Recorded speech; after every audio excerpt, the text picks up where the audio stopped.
other thing I didn't know was that we got some of the highest quality oil in the world. Like our oil is the high.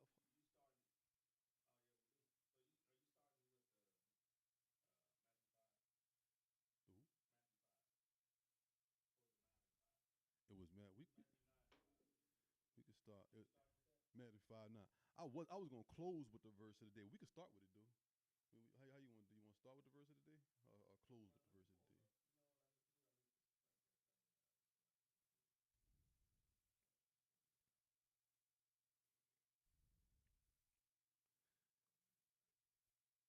Yeah, and that's I mean we already.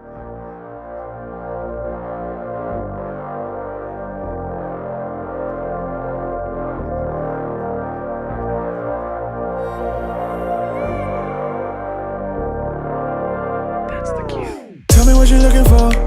Tell me how will you find it. When you get it, is it worth it? Is it safe where you hide it?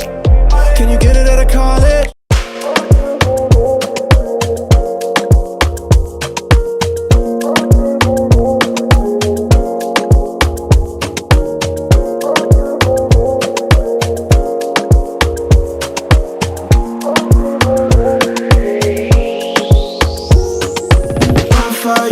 Burn for you.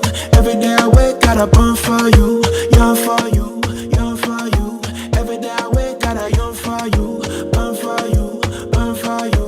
Every day I wake, gotta burn for you. Yearn for you, yearn for you. Every day I wake, gotta yearn for you. Yeah. Woke up this morning. I know you promised joy comes when it's dawning. I shed a tear for that one super morning. This is heavenly, yeah. Your melody, the remedy. Better one day in your course than a century elsewhere. This fire you set to me, pray they come from all over the earth just to see me burn for you, burn for you. Every day I wake, gotta burn for you, yearn for you, yearn for you. Every day I wake, gotta yearn for you, burn for you, burn for you. Every day I wake, gotta burn for you, yearn for you, yearn for you. Every day I wake, gotta yearn for you. A hidden treasure did I find? I can't believe you're really mine. You show me signs and blow my mind. You'll get the glory every time. When I think back on it, it ain't by my works, it's your grace, can't flaunt it. It ain't on my own, it's your fire that's refining. The enemy was enemy, the lies that was blinded. Open up my eyes, saw the lamb and the lion, the Judah. This praise is the way I maneuver my tutor. The spirit got me preaching like a biz on my tutor. Being marked as a threat, but I'm cool and I'm still gonna burn for you. Burn for you. Every day I wake, gotta burn for you. Yearn for you, yearn for you. Every day I wake, gotta yearn for you. Burn for you, burn for you. Every day I wake, gotta burn for you. Yearn for you, yearn for you. Every day I wake, gotta yearn for you. Burn for the Lord, go fuego. Burn for the Lord, go fuego. Burn for the Lord, go fuego. Burn for the Lord, go fuego. Burn for the Lord, go fuego. Burn for the Lord, go fuego. Burn for the Lord, go fuego. Burn for the Lord, go fuego. Burn for the Lord, go fuego. Burn for the Lord, go fuego. Burn for the Lord, go fuego. Burn for the Lord, go fuego. Burn for the Lord, go fuego. Burn for the Lord, go fuego. Burn for the Lord, go fuego. Burn for the Lord, go fuego. Burn for you, burn for you. Every day I wake, gotta burn for you. Yearn for you, yearn for you. Every day I wake, gotta yearn for you. Burn for you, burn for you. Every day I wake, gotta burn for you. Yearn for you, yearn for you. Every day I wake, gotta yearn for you. Burn for you.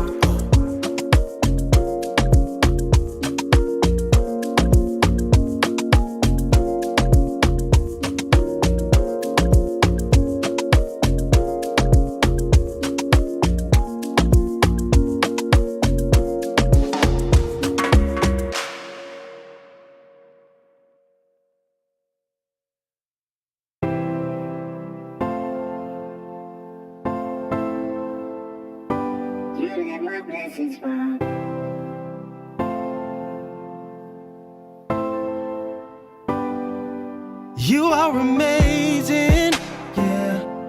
I feel amazing. that you've given, yeah, it's just part of your nature. You let my blessings fall down, down, down, down. And I'ma let the whole world see. You let my blessings fall down, down, down, down. Your blessings overtaking me when you open the window. Love, goodness and mercy you give us. We are Lord, you open the window. Love, goodness and mercy you give us. We are not worthy. Your kindness and grace, it floods all over the land, land, land, land. And if you choose not to bless us, I know that you definitely can. Because all good things, they come from your generous hand. All good things, they come from your generous hand. It's your love overflowing, fulfilling your sovereign plan. Sovereign plan. Down, down, down, down. And I'ma let the whole world see. You let my blessings fall down, down, down, down. Your blessings taking over me when you open the window. Love, goodness and mercy you give us. We are Lord, you open your window. Love, goodness and mercy you give us. We are Lord, you open your window. Love, goodness and mercy you give us. We are not worthy of grace. Love, goodness and mercy you give us. We are Lord, you open your window. You let my blessings fall down, down, down. Lord, you open the window. You let my blessings fall down, down, down. Lord, you open your window. Love, give us. Lord, you open the window. Love, give us. Lord, you open your window. You give me blessings. Yeah. You get the praise. You give me blessings. Yeah. You get the praise. You give me blessings. Yeah. You get the praise. You give me blessings. Yeah. You get the praise. You are amazing. Love, give us. You are amazing. Love, give us.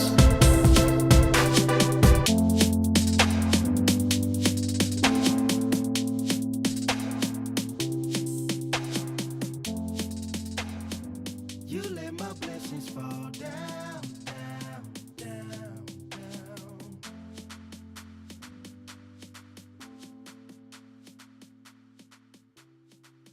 Let's go. Bringing you nothing but hits after hits. This is KLRJ. You've been doing the same thing ever since the beginning. You've been playing the same games, but you ain't ever. Right now, Guess who? Nobody got nothing on us. you're locked in to the greatest station, KLRJ Jam OKC 86 Radio.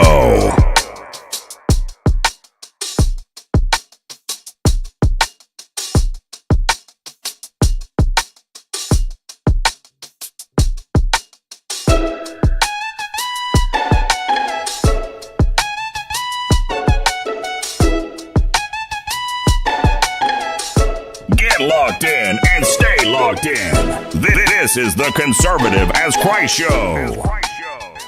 Peace and blessings, family. I'd like to welcome you all to the Conservative as Christ Show with LJ and the Wretch. Today is Monday, November 18th, 2024. It is another beautiful day our Lord has made, and we will rejoice and be glad in it. On the show today, family, we're going to be talking to you about Ryan Walters. He put out a video that he's requesting that all faculty and students watch. We're going to talk to you about that. We're going to talk to you about some of the results of the election, and we'll answer the question, like, is America getting progressive or is America leaning more conservative? We're going to talk about our energy and how we can become more energy independent. We're going to talk about the Trump cabinet picks, and definitely we're going to talk about his border czar, and we're also going to give you the verse of the day and talk about that a little bit. But before we get into all of that, what is good?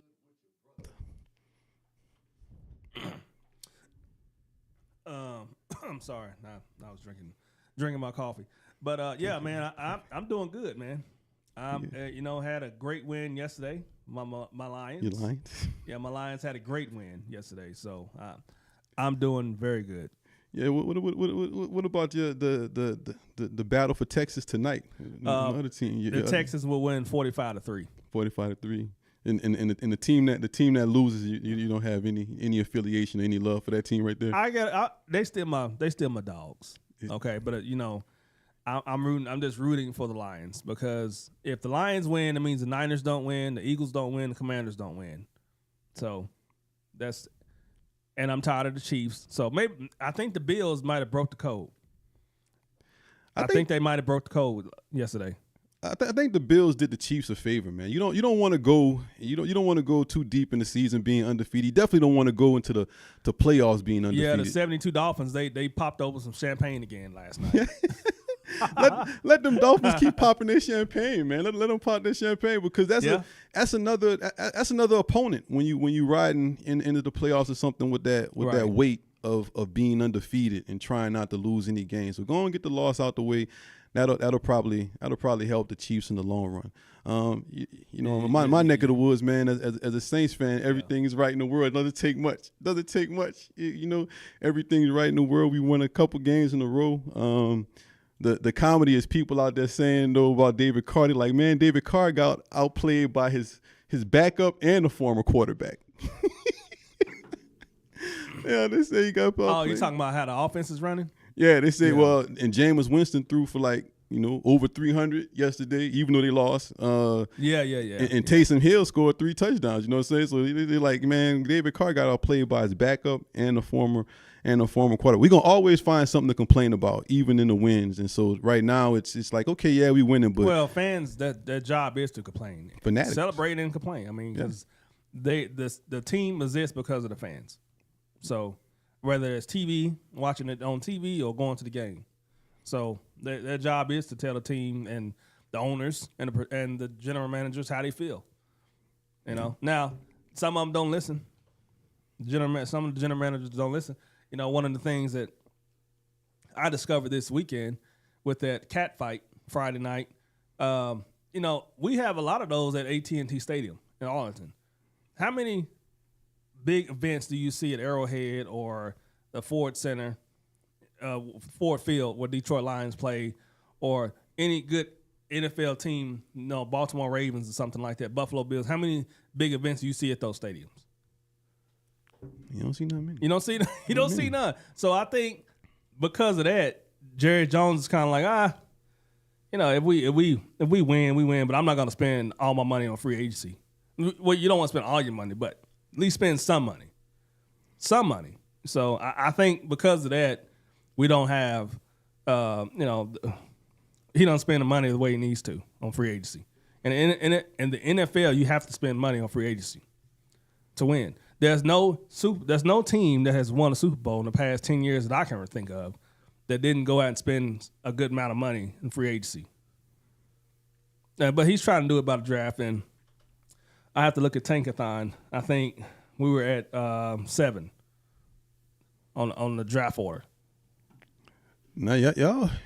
So we got to keep rising. So tonight, 45-3 Texans. Do your thing, Houston. Go ahead and yeah. He sent me a stat, family. I didn't know this existed. There's a whole section on NFL.com for the Tankathon for people who want to lose so they can get that number 1 pick. I don't know. Well, I guess so. Jacksonville number 1. I guess because Sunshine is hurt. I don't think you can tank in the NFL, man. I think that's the wrong way to go. I don't think you can tank. It's too many. You need too. Even if you tank, you get the number 1 pick. Who you drafting that's going to come in and change and turn you into a Super Bowl contender? Like it doesn't. Well, doesn't work we went last time. We didn't. Last time we went 3 and I think we were 3-13 or 4-12. I think when we got the 5th pick and we got Zeke. the year after that, we went 13-3. Yeah, but did you win? We ran into Aaron Rodgers and Mike McCarthy, but that's proof that if we get the top picks, we do good. We do, but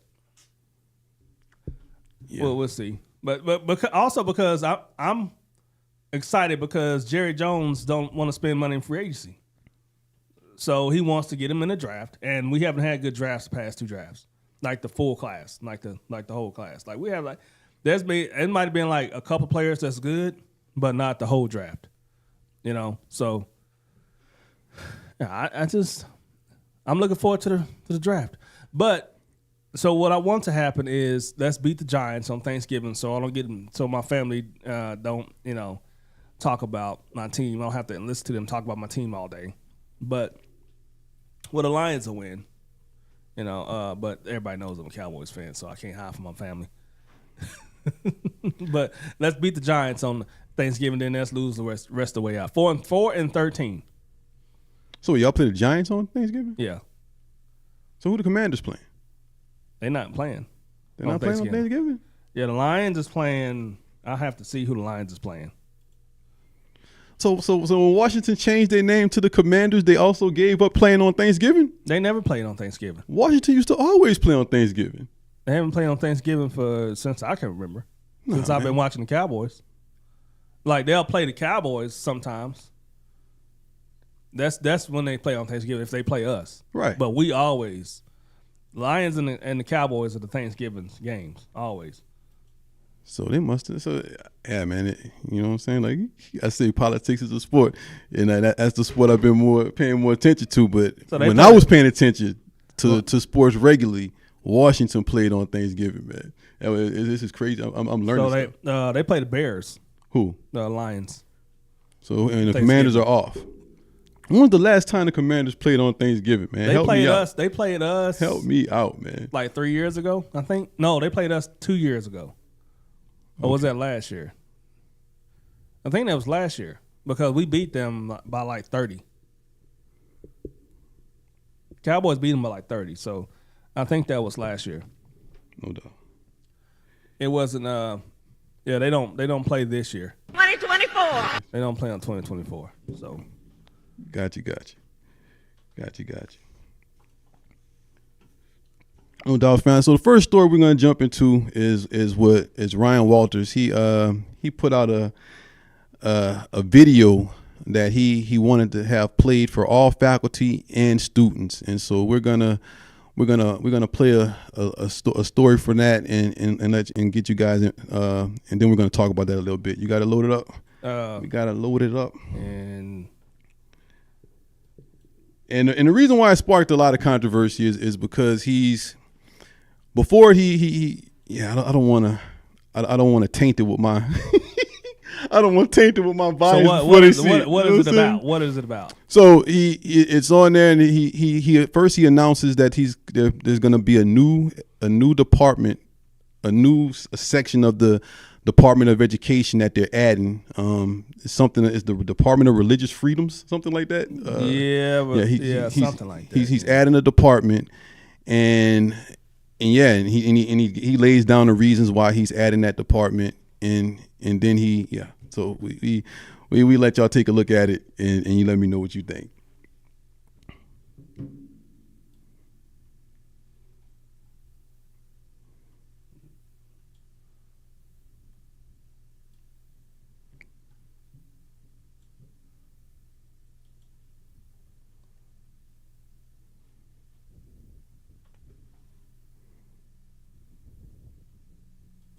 The Office of Religious Liberty and Patriotism. But quickly, and with a mug containing the Latin phrase translating to "if you want," it begins with a simple announcement. We're excited to announce a new office here in the Oklahoma State Department of Education. That will be the Office of Religious Liberty and Patriotism. But quickly, and with a mug containing the Latin phrase translating to "if you want peace, prepare for war" by his side, Oklahoma State Superintendent Ryan Walters quickly turns this video into a politically charged diatribe. For too long in this country, we've seen the radical left attack individuals' religious liberty in our schools. We will not tolerate that in Oklahoma. Making unfounded claims about the unions representing the teachers he serves. We've also seen patriotism mocked and a hatred for this country pushed by woke teachers unions. We will not tolerate that in any school in Oklahoma. We want our students to be patriotic. This was not a campaign ad. No, this was a video Walters created specifically for students in Oklahoma public schools to see. On Thursday, Walters sending this email to superintendents across the state telling them they were required to show this video to all their students and their parents. And the video is not over yet. I will now say a prayer. Walters invites students watching to pray with him. And to be clear, students, you don't have to join. But if you so wish, I'm going to go ahead and pray. Dear God, thank you for all the blessings you've given our country. Injecting politics into his conversation with God. I pray in particular for President Donald Trump and his team as they continue to bring about change to the country. I also pray that we continue to teach love of country to our young people and that our students understand what makes America great. Middale Public Schools Superintendent Rick Cobb couldn't believe it when he got Walters' email. We watched the video and we made the decision right away that we're not sending this out to our students and parents. Numerous other superintendents coming to the same conclusion, telling us they too would not show the video. In fact, we could only find one school district, Freedom Public Schools, that opted to share it. It has no instructional value. It has no relevance to what we're trying to communicate to our staff. We just decided it wasn't something that we needed to get out to everybody. Attorney General Gentner Drummond's office telling us there is no statutory authority for the state school superintendent to require all students to watch a specific video. Not only is this edict unenforceable, it is contrary to parents' rights, local control, and individual free exercise rights. The Attorney General's statement is correct, and it makes common sense. There is no authority for the state superintendent to do this. Former Assistant Oklahoma AG Tim Gilpin says if schools were to show it, they'd possibly be opening themselves up to lawsuits. And there are a lot of legal issues raised by him doing this, and even more if a school district showed it to their students. It is indoctrination. It is a state official pushing their political and religious beliefs off on the rest of us. At some point, you have to wonder what's going on with Superintendent Walters. It's not lawful, and it just smacks of a clear abuse of power. It's very concerning. It's personal for State Rep Melissa Provenzano, herself a parent and former public school principal. The way we teach our children to pray is a right that belongs to parents. Not the superintendent of our schools. And she says it's beyond past time. How much longer are we going to let this gentleman continue to use this office for personal gain? That's my big question. And will we ultimately step up? Now, more than 24 hours ago, I reached out to Walters' office with some questions. Specifically, I asked if OSDE's legal department signed off on Walters sending out that video. I also asked if Walters believes it would be political indoctrination for students to watch the video, and if not, why. I still have not received a response.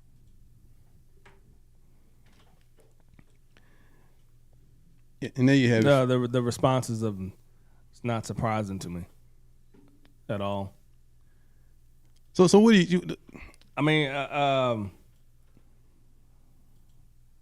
he did say you didn't have to pray with him, you know. So, but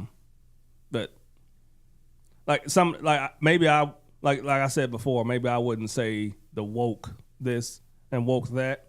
You know, I wouldn't have used that language. I would have used some totally different language to explain why he's bringing in this agency, this new agency, this new group, whatever. But yeah, I mean, I didn't.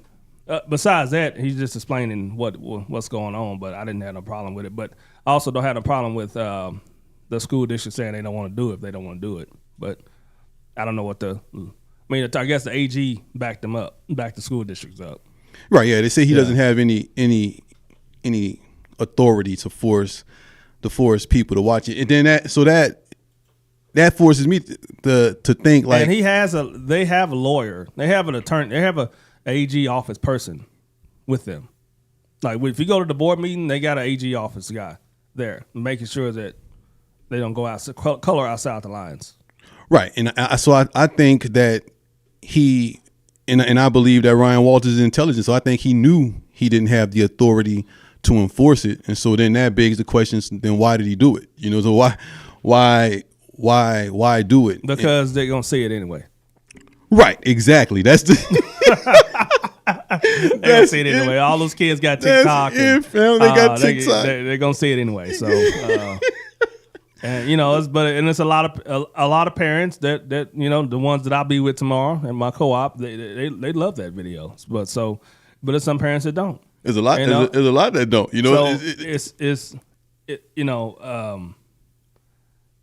no, every county voted red, and I was very surprised about that because I thought there would be so much backlash for like why, you know, because one of the biggest things I don't know if I'm getting ahead of myself here. No, I'm not.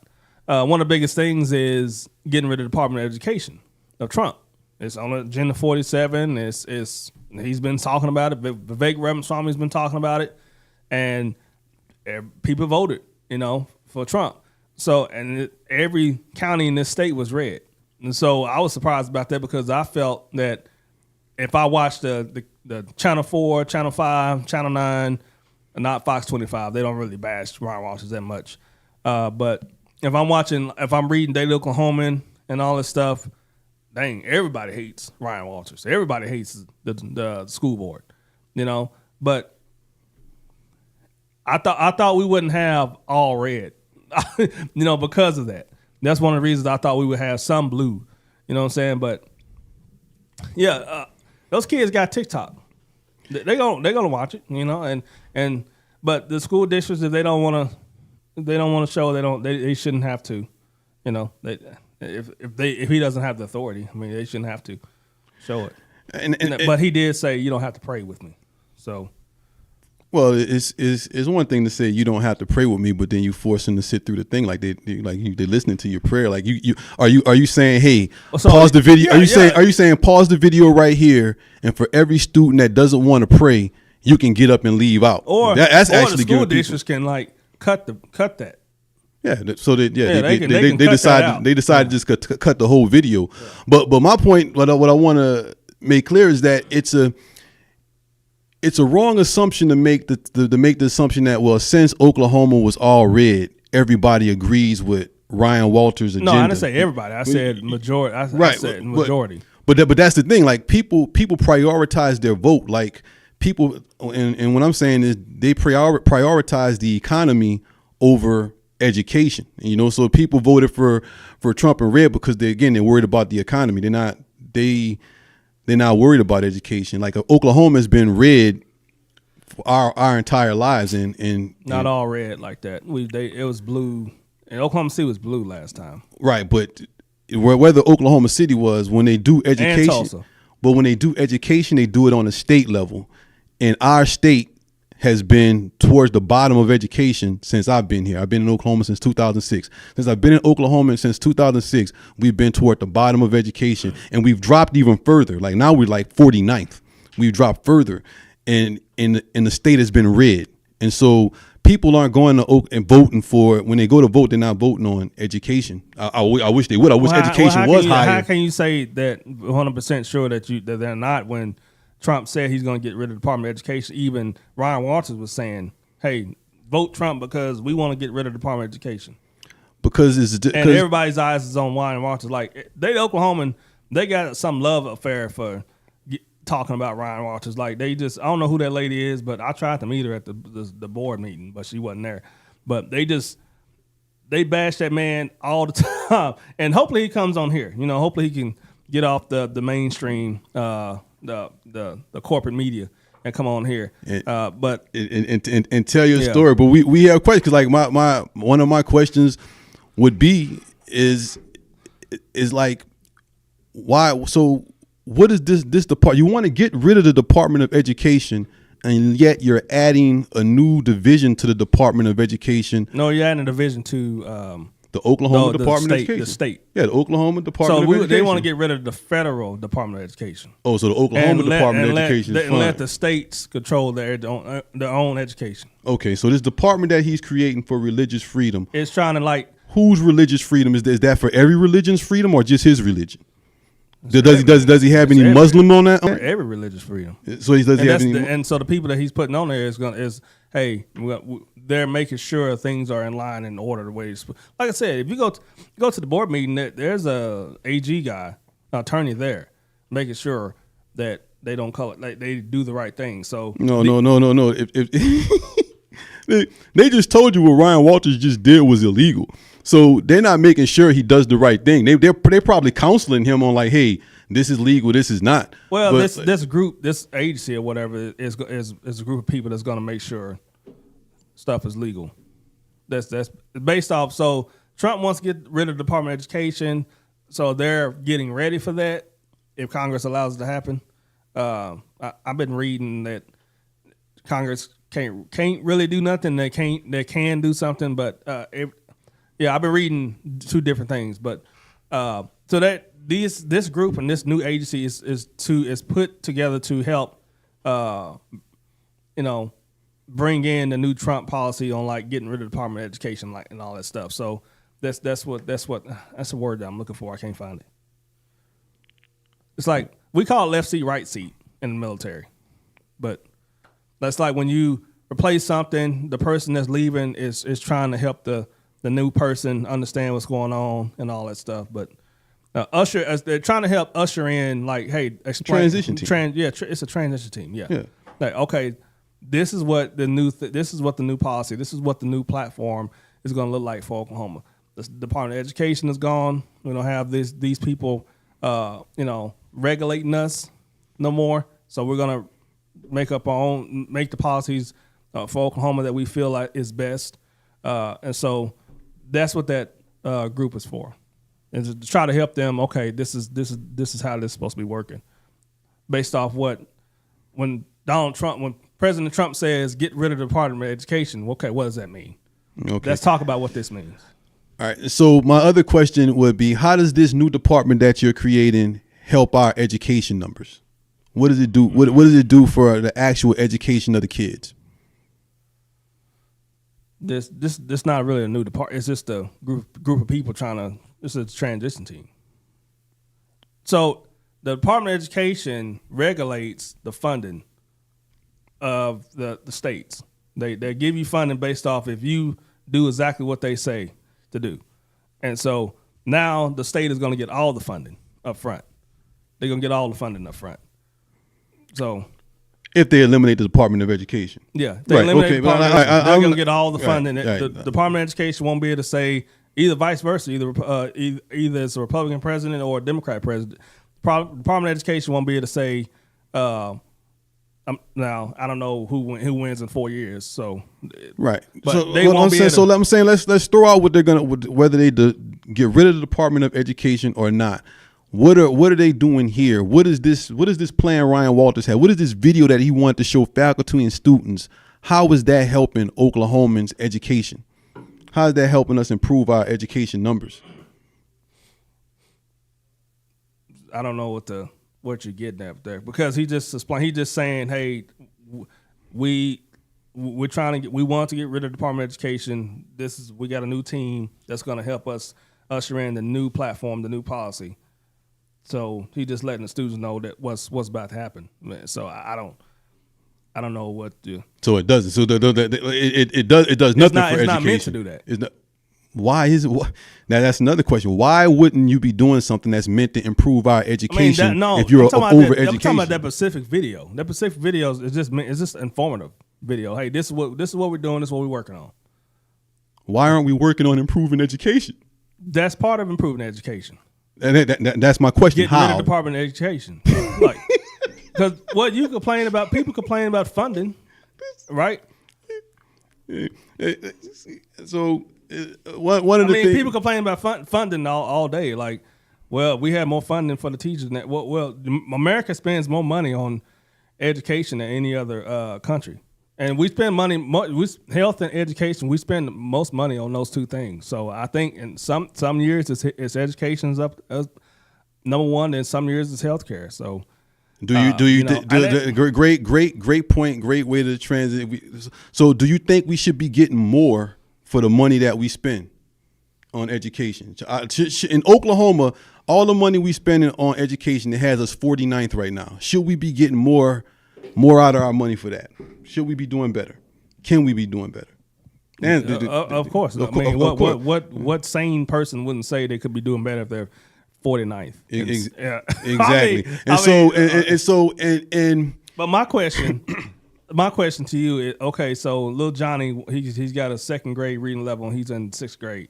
And I say, okay, for 30 minutes you're not gonna go to recess because you gotta get your reading level up.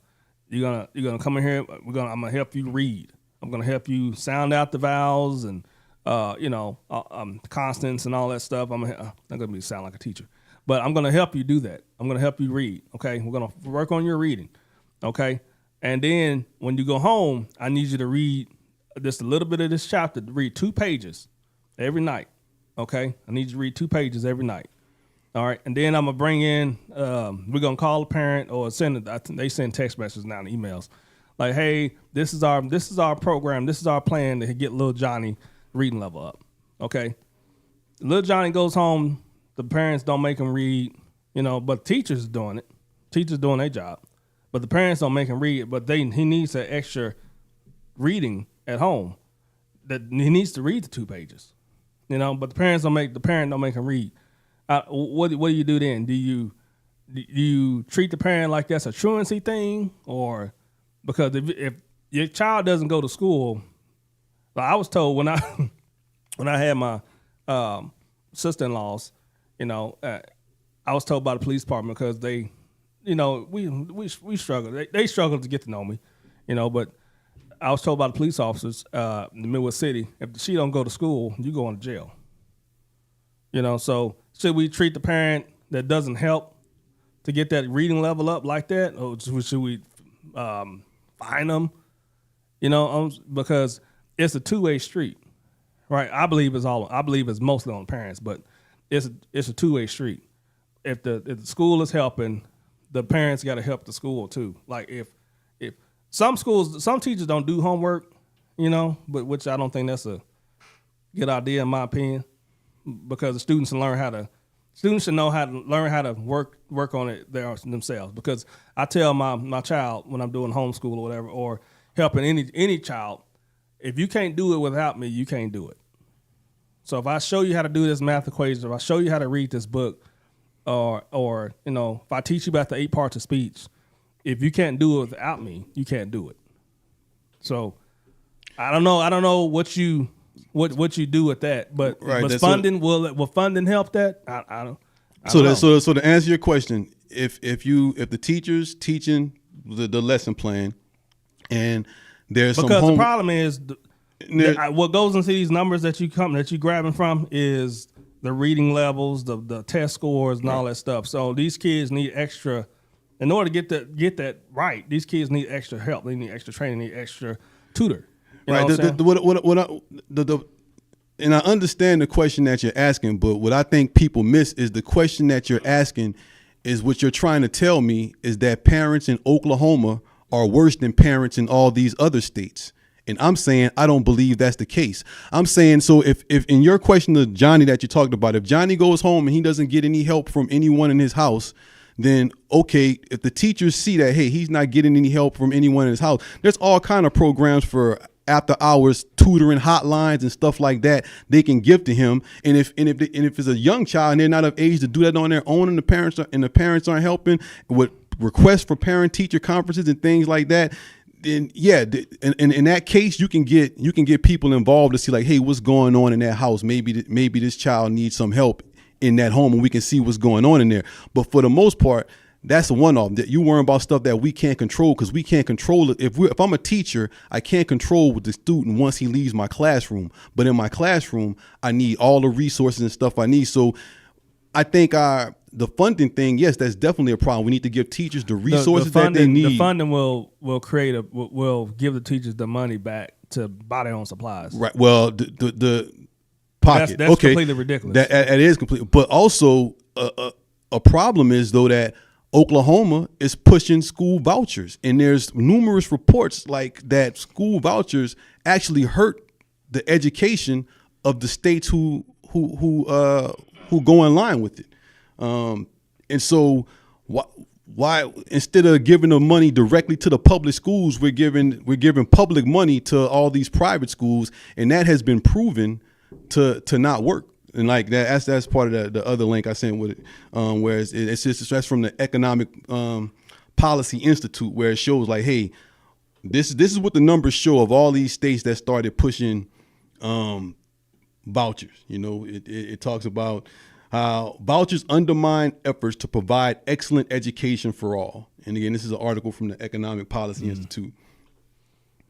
Well, to do something about it in the first place, you wouldn't need vouchers. So I mean, public school system hasn't worked. Okay, now it's worked for. If it hasn't worked. It hasn't worked here. It's not just here. It's Chicago, Baltimore. It ain't just here. We're 49. I'm not trying to talk about Baltimore. I'm not trying to talk about Chicago because I'm not in Baltimore or Chicago. And I don't know what the superintendents for Baltimore and Chicago are talking about.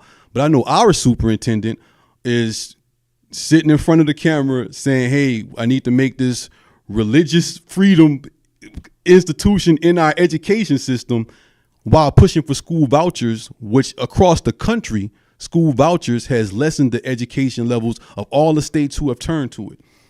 And so I'm saying taking kids out of public school is what it's done. So yeah, it's going to lessen, but however they pull the stats, because it's taking the kids out of public schools. Because I'm getting a voucher because I want to send my kid to Bishop McGinnis. They're still. Or I want to send my kid to KIPP. That's a charter school. And some cities, some big cities or whatever, like I think New York, Manhattan, it's all charter schools. You know, so a lot of schools up northeast, they got more charter schools than anything up there. I wouldn't know that.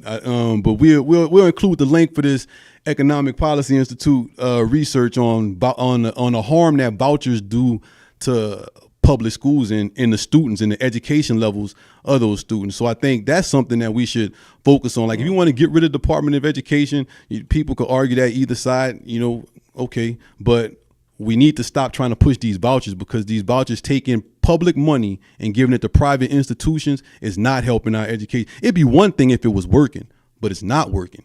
So that's something that we need to stop doing. And I would rather him do that instead of trying to bring prayer back. It's a lot of kids it's a lot of stories out there with kids and parents saying that it's working for them. We can find people to say anything. I can find a lot of people who say it's not working for them. Who does hate it is the teacher unions. That's who hates it. And teacher unions, they got a lot of power.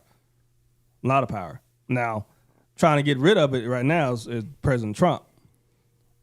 That's why he's trying to get rid of the Department of Education. I think they want to get rid of the Department of Education because I think they want to continue to take public money and put into voucher programs or private institutions. But every state won't do that. Every state. No state should, according to these numbers, no state should do it. It doesn't help. It's a failure. All it does is make those private institutions rich, and some of them close after they get rich. They close down. But the loser in this, the losers are our students. Our students are losing right now, and that's what that's what we need. So at the end of the day, that's why I don't spend. I mean, I listen to the education thing, the education arguments, but at the end of the day, it's all subjective to me, because if it's like to me, it's like taking a PT test in the military. Yeah, it's an individual thing. Like taking a PT test and like qualifying on the range with your gun. It's an individual thing. Okay, so you have to do the push-ups, you got to do the sit-ups, you got to do the pull-ups, you got to run the 2 miles. Nobody's going to help you do that. No, like everybody else is doing it. And we're all 300 of us are taking this PT test right now. Okay? And then when they shoot the gun or whatever, they don't shoot the gun to start. They just say go. On a 2-mile run, you have to run the 2 miles in 20 minutes or whatever. You know what I'm saying? You got to do that. Nobody can pull you. Nobody can push you. Those are the rules. Nobody can pull you. Nobody can push you. Nobody can help you at all. If you want to walk. If that's what you want to do. But you have to make it in 20 minutes or 21 minutes, I think. You got to make it in 21 minutes. So you do that however you feel that you need. If you could walk, sprint, you want to run the whole time, I just jog the whole time, because I can't do all that stopping and stuff. But everybody, it's an individual test. Everybody has to pass it on their own. Everybody has to do whatever they need to do to pass it. And that's how I see education, because I failed geometry 3 times in high school. Okay, I failed geometry. I went to Middle City High School. I failed geometry. I didn't turn any homework in. I didn't do any homework. Okay, I went home, played PlayStation. I think it was PlayStation 1. I played PlayStation. Didn't do any homework. And geometry for me, math for me back then, kind of now.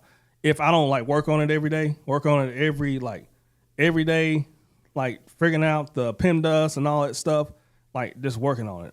It's like playing an instrument. I got to work on these chords, man. If I don't work on it every day, I'm not gonna do it. I didn't work on it every day. I went home, played games, so I failed. Went to summer school. So I failed junior year, and then they made me take it again in senior year. I failed the sophomore year, and then I had to take it again in junior year. I failed. Then they told me I need to take it again in summer school. I failed that too, because same thing. Just didn't turn the homework in. I didn't do the assignments. And he said, hey, I will stay 30 minutes after class in summer school, because this is the same teacher that I failed his class with at Middle City during the school year. He said, hey, Lawrence, I will stay 30 minutes after class to help you out. Okay? And I said, no, I'm leaving. So I didn't do that. Right? And I got a tutor. I had all the help I needed. It's just that Lawrence Johnson just did not want to do what he was supposed to do, what he was told to do. That's exactly why I had a 2.4 GPA. Now I went to Rose State. I had to take 0 level courses because I had a 2.4 in high school.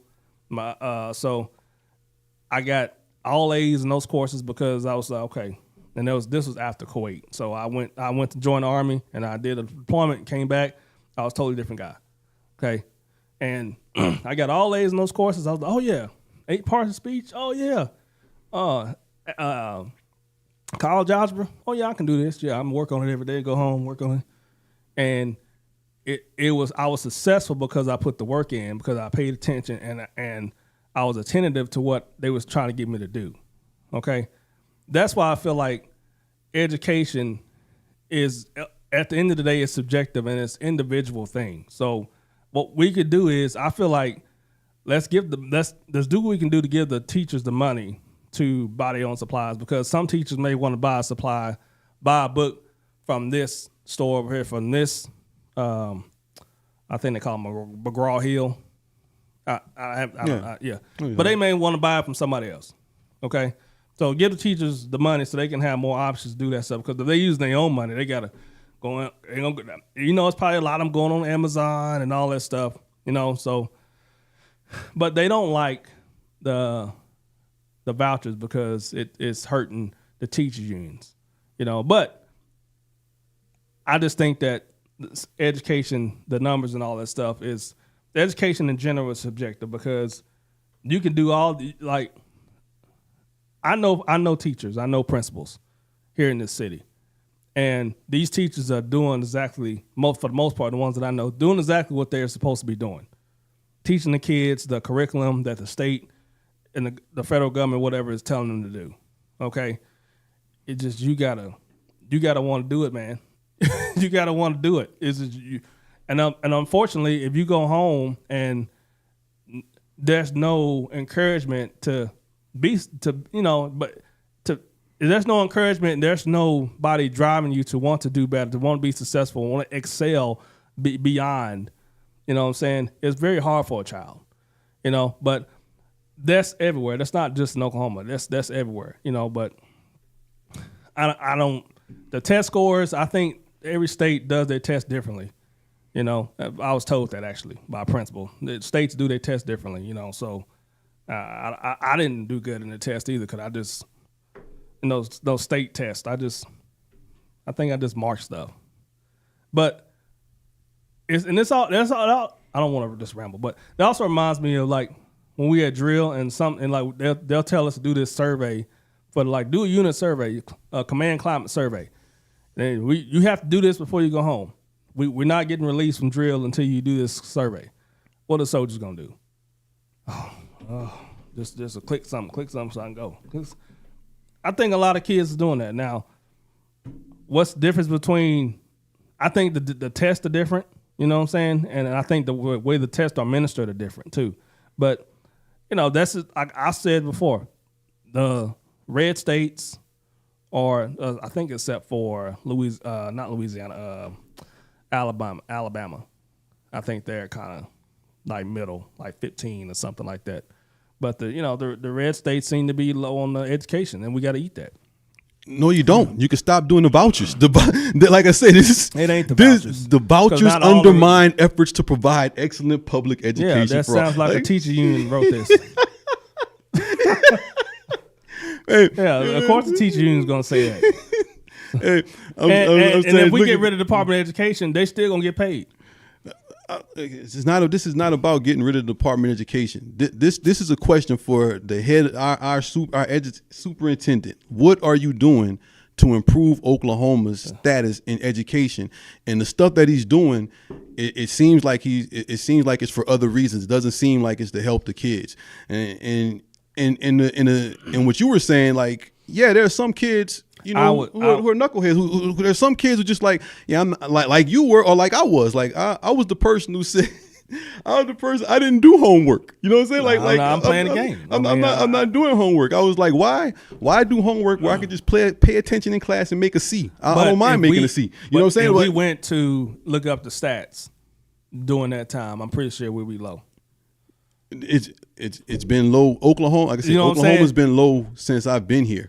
So I had 3 chances. I got 3 chances in a low education state. I got 3 chances to pass geometry. 4 chances because the 4th time I passed, and I was able to graduate. These people, this state with the low education rating, vouchers wasn't even a part of it then. Vouchers wasn't even in play then.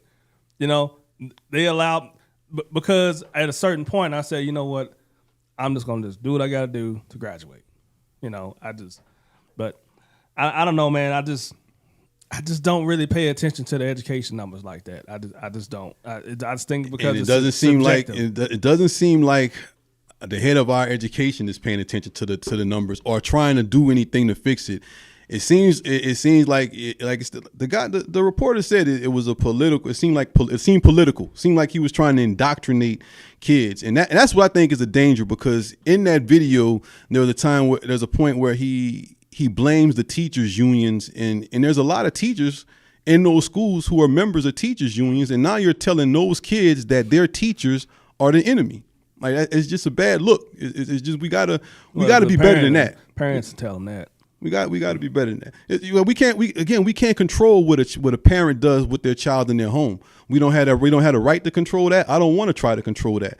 Again, if I was a teacher and I was sending a child home with lessons and that they needed help for, and they never got help at home, I would request a conference with the parent, or try to talk to the parent to see what what we can do to help that and get the parent involved. And then from there, if you're looking, and it might be a situation like yours where your parents were very involved. Your parents were trying to get you to do it, and you just were not wanting to do it. That same thing with my parents. My parents were very involved. They were trying to get me to do stuff. I just didn't want to do it. But then and so that's something that can be, what you could do about that. That's just a student being a knucklehead. But there are some students who they would benefit from that extra attention. They would benefit from the teachers being able to do more, having the resources in.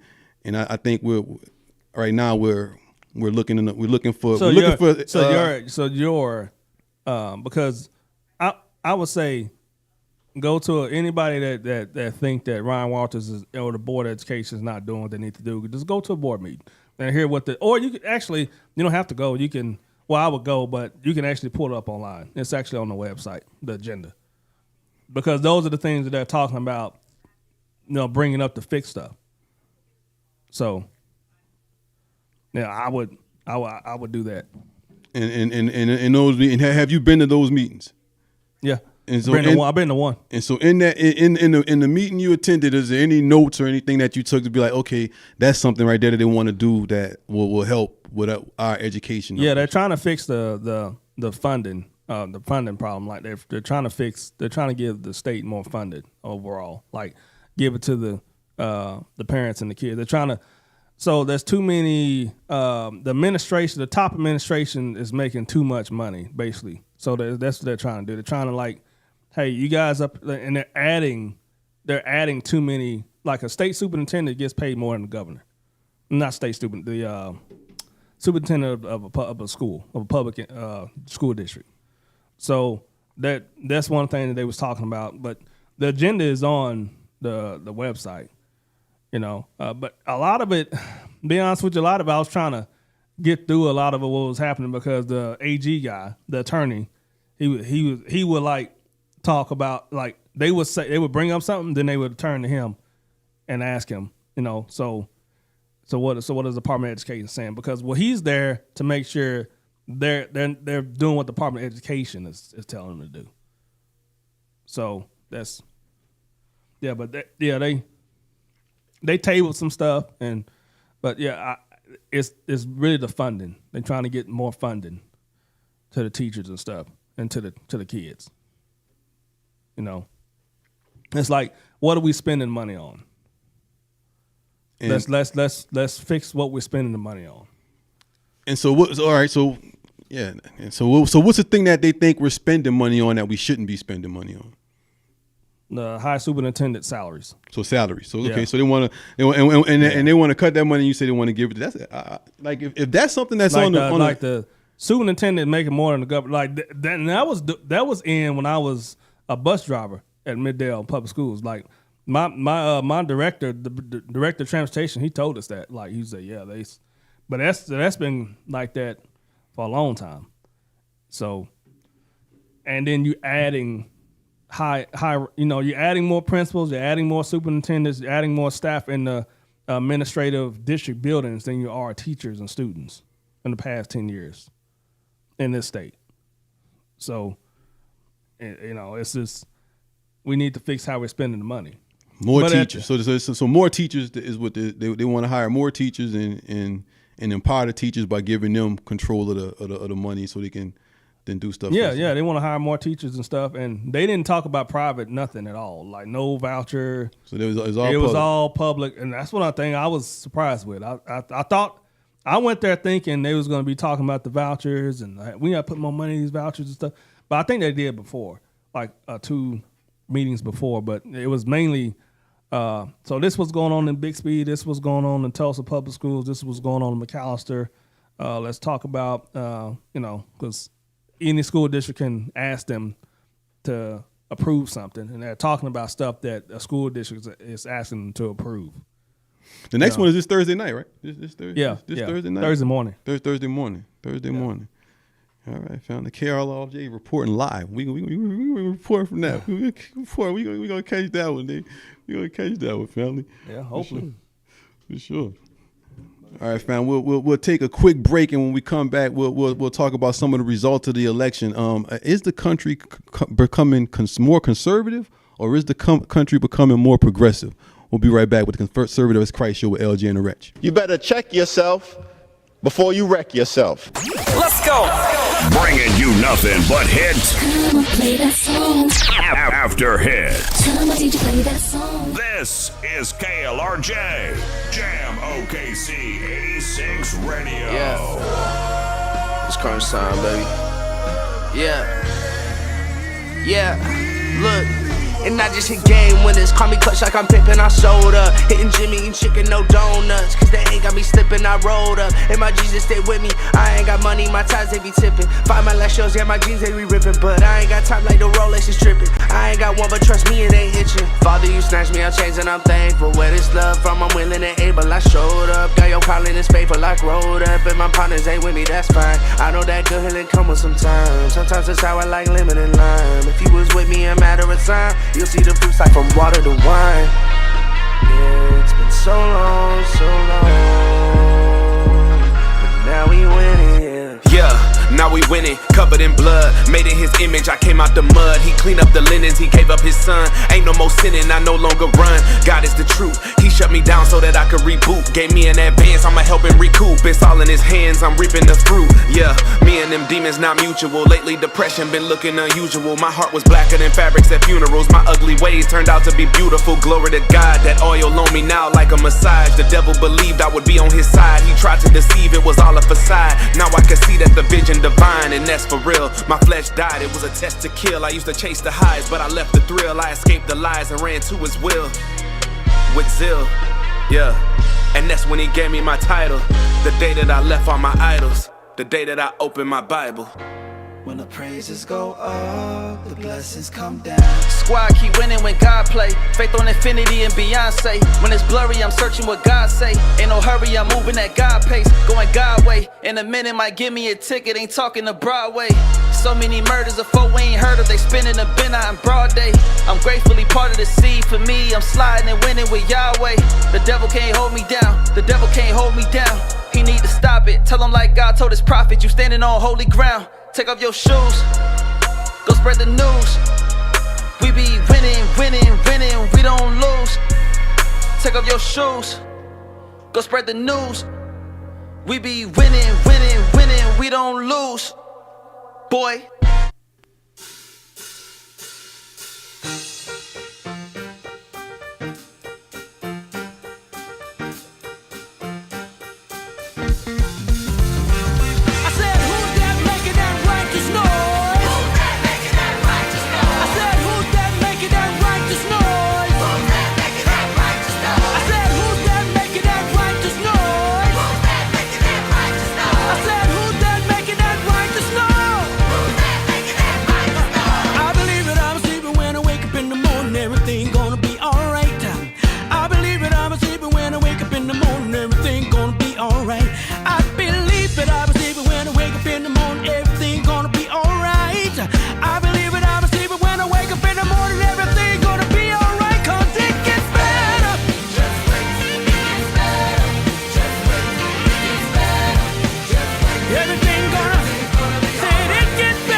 but I know me, and things get forward.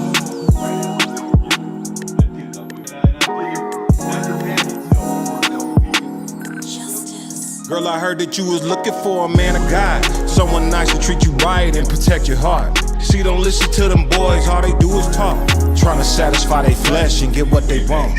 But your body is a temple, you a work of art, yeah, you a work of art. You ain't like them other women cause you set apart. You the daughter of a king and heir to the kingdom. Your demeanor is so regal, royalty is high C. Hello pretty lady, I ain't trying to hold you high, but I wanna holler at you though if you got time to talk. And you probably getting sick and hassled every time you out. I know my chances might be slim, but I got faith to move a mountain. So what's happening? I know this interaction ain't no accident, so could we chat a bit? Over coffee if it's adequate, I'm truly adamant. Quite persistent, very passionate when I pursue a woman with a purpose, it's romantic. I'm sorry, where's my manners? What's your name and do you have it? Manners in your life, and if you don't, then could I have it? Number I can text you mine and we can have each other's. What you doing Friday night? I think the Lakers play the Thunder. And after that, if you tryna eat, we can grab a snack. I know a spot that's poppin', food be jumping like an acrobat. That's what's up, when we get up in there, get to acting up. Me cracking jokes, got you laughing, now you cracking up. I like your smile and your style, all your features. You need somebody covered by Jesus so he can lead you. You sick of all them games from them lames, and I get it. You searching for a brother that's committed. I heard that you was looking for a man of God, someone nice to treat you right and protect your heart. See, don't listen to them boys, all they do is talk, trying to satisfy their flesh and get what they want. But your body is a temple, you a work of art, yeah, you a work of art. You ain't like them other women cause you set apart. You the daughter of a king and heir to the kingdom. Your demeanor is so regal, royalty is high C. A charm is deceitful and beauty is vain, but a woman who fear the Lord deserve to be praised. She don't need nothing from you. See a field and she buy it, got her own money. Listen homie, I wouldn't try it. You thinking you can get it, but believe me you can't. Cause this woman knows her worth and she worth the wait. Listen, no ring, no ting, make sure it bling, homie. You cannot get that milk for free, homie. Sex on your mind, but it's far from her. She walking wisdom, so your intentions ain't hard to discern. And if you do take her out, here's a word of advice. No kissing on the first date and ain't no spending the night. Focused and dedicated on a relationship with Christ. You intimidated by a woman who living right, claiming you want a wife, but you up in the streets, looking for your next victim in the club every week. But see, I'm far from judging. I used to mix a Sprite and hen, and I started chugging. Wasn't thinking commitment, no, I was the farthest from it. Marriage wasn't on my mind, but the Father humbled me. He set me down, he taught me how to be a man of God, someone nice to treat you right and protect your heart. See, don't listen to them boys, all they do is talk, trying to satisfy their flesh and get what they want. But your body is a temple, you a work of art, yeah, you a work of art. You ain't like them other women cause you set apart. You the daughter of a king and heir to the kingdom. Your demeanor is so regal, royalty is high C. M.O.G. Ride with me. Yeah. You gotta go find you one, man. That's a man of discipline right there. A man after God's own heart. A man that's not gonna lead you astray. A man that's gonna love you with the love of Christ. The next one is the another thing from the 59 Power. So that next link. Did I send that next link? Yeah. Rapping at the lunch table, you remember born and raised. I'm a Oklahoma City representative. Used to chase some dollars, I was hollering at the women. Now I crucify the flesh, catch me walking by the spirit. You remember? Thought you was Christian rap until I heard your album. But this voice up in my head be like, don't worry about it. Just pray and keep it moving, don't be talking about him. Cause you was doing what they do until he drug you out it. Remember me, them drug addictions had me thugging wildin'. Sex addictions had me in the club, I'm trying to find it. I'm losing count, swimming in my sin, don't know I'm drowning. Looking for answers in that bottle, but I never found them. Playing chances with my life, trying to time it right. God, I pop these pills, please don't let me die tonight. Lord, I'm drunk behind the wheel, I just roll the dice. And 12 rolling by, I hope that they don't flash the lights. Why you love me like you do? I was cheating on you. Abusing grace, yet and still you took it easy on me. Death around the corner scheming on me. Tired of running, so I found a rock, I'm leaning on it. Yeah. Rapping at the lunch table, you remember born and raised. I'm a Oklahoma City representative. Used to chase some dollars, I was hollering at the women. Now I crucify the flesh, catch me walking by the spirit. You remember? We done came a long way on this trip. Remember me, I had the 92 Camry on the strip. Back when Redwood was was up in Uncle Donnie crib, the homie Scoop was making beats and Exodus was dropping hits. Going back in my mind when vocab was alive, we was sitting in his room and he taught me how to rhyme. Took the game and ran with it, even stole a couple lines. Man, that boy was talented, I thought he died before his time. But who am I? We started off with Christ, but then we switched it up. Started rapping for the world, trying to mix it up. I left the father for a dream to make $1, but the son that was prodigal is back, it's time to lift him up. I see revival about to happen, is you in or what? Cause it's a fire in my city, guess who lit it up? And I ain't giving in or giving up. Applying pressure to the enemy, I know they gon' remember me. Rapping at the lunch table, you remember, born and raised, I'm a Oklahoma City representative. Used to chase some dollars, I was hollering at the women, now I crucify the flesh, catch me walking by the spirit, you remember.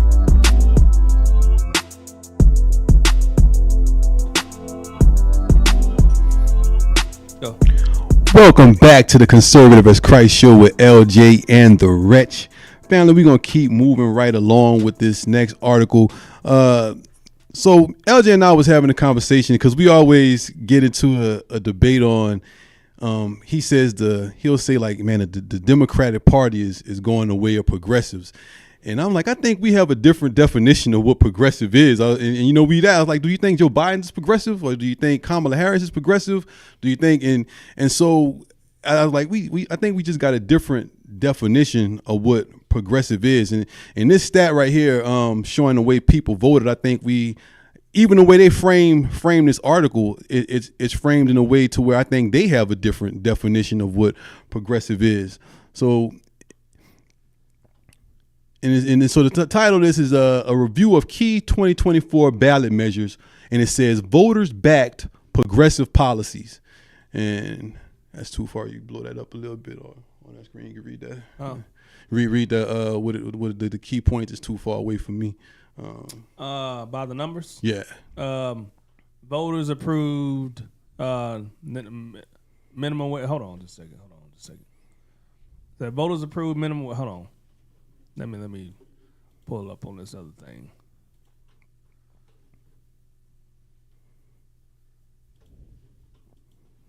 All right. So voters approved minimum wage increases to $15 per hour in 2 states. Alaska and Missouri. Voters suspended workers' ability to earn paid sick leave in 3 states. Let's see what else. I'm tripping. Where am I at? Oh. Yeah, voters rejected school vouchers in 3 states, Colorado, Kentucky, and Nebraska. Alaska voters opted to ban anti-union captive audience meetings, while Oregon voters passed a measure to protect cannabis workers' right to unionize. And then right under that, read that paragraph. In this year's election, voters given the opportunity to weigh in directly on questions of economic justice showed policy preferences far more progressive than those reflected in many national and state elections outcomes across the country.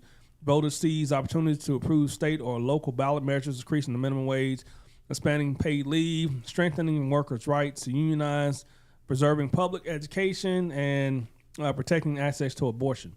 These ballot measures outcomes reflect a clear ongoing trend of strong voter support for policies that prioritize workers' racial and gender justice, and illustrate how state and local governments can continue to play important roles in enacting such policies.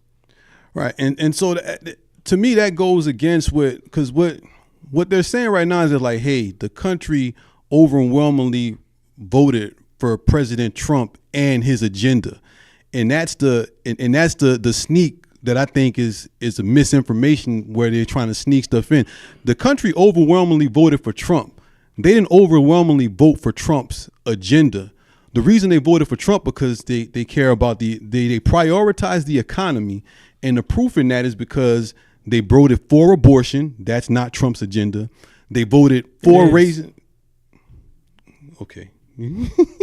Okay. You can't find him saying it's not. So he's saying, the difference is you believe bringing it to the states is voting for abortion. I'm saying bringing it to the states is not for abortion because you don't have to bring it to the states when the state already had it.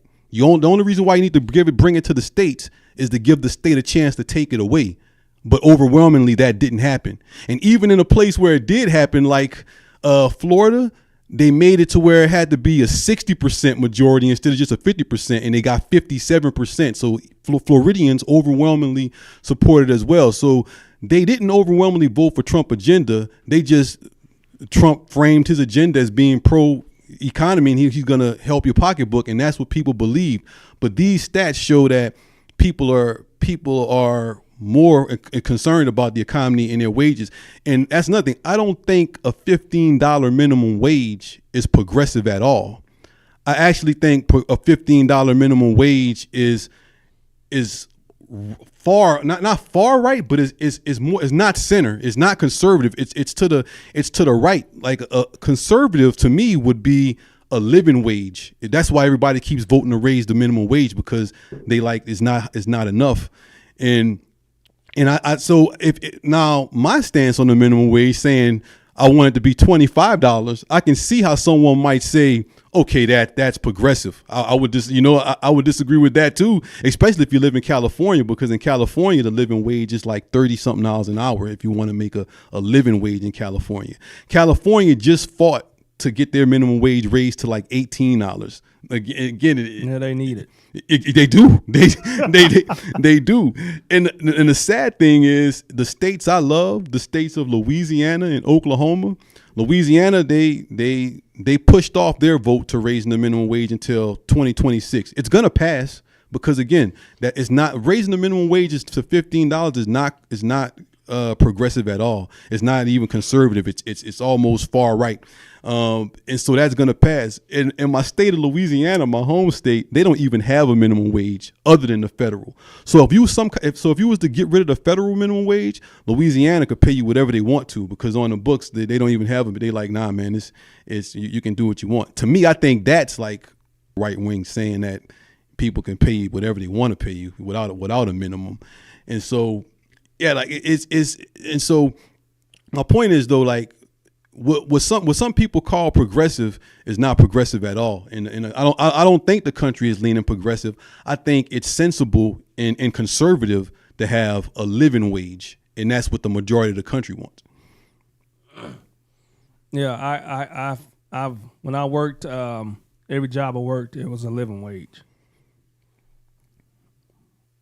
It was a living wage, because that's the job that I decided to work, and I thought that was enough money for me. It's that simple. It's not that simple. It is that simple. I mean, it's not that simple. I mean, because I'm never been greedy. I never compared myself to others. So I mean, yeah, I do. I mean, everybody does that. A little bit, but not at the point to where I'm just so jealous of people because they got something I don't have. I know this is the job I'm working. This is what I think that's best for me as far as my ability and my experience and what I know about the workforce. So I worked at Dollar General. I think I was $8 an hour. Right. But the question: so do you think a living wage is a progressive policy? Yes. And what makes it a progressive policy? Because the living wage is the living wage argument is let's just keep raising let's keep raising the minimum wage. That's not the living wage argument. Yeah, that's basically what it is what's going to end up to. No, the living wage argument is this is how much it costs to live in your state. It's different for every state. This is how much it costs to live in your state and not be in poverty. You need to make this much money. What is progressive about saying that should be the minimum wage for that state? Because I think you're trying to redefine. Like, you can't find no conservative person saying I want to raise the minimum wage because of living like we need to make a living wage. No, the point I'm trying to make is I think you want to redefine what's being said by the people that are conservative. No, I'm saying the people who are what they're calling conservative is not conservative at all. It's ultra far right. No, I don't want to redefine. Because there's no far right person saying the point raise the minimum wage to $25 an hour. I know they're not. I know no far. The far right people are saying. So how's that far right? Far right is saying, I want to keep the minimum wage what it is. That's far right. To keep the minimum. And what I think this study shows is that if the country overwhelmingly voted for Trump, but the country also overwhelmingly wants to raise wages, you can't say it can't be both. Oh yeah, the country wants to raise wages and the country is following Trump's ultra conservative agenda. It can't be both things. Either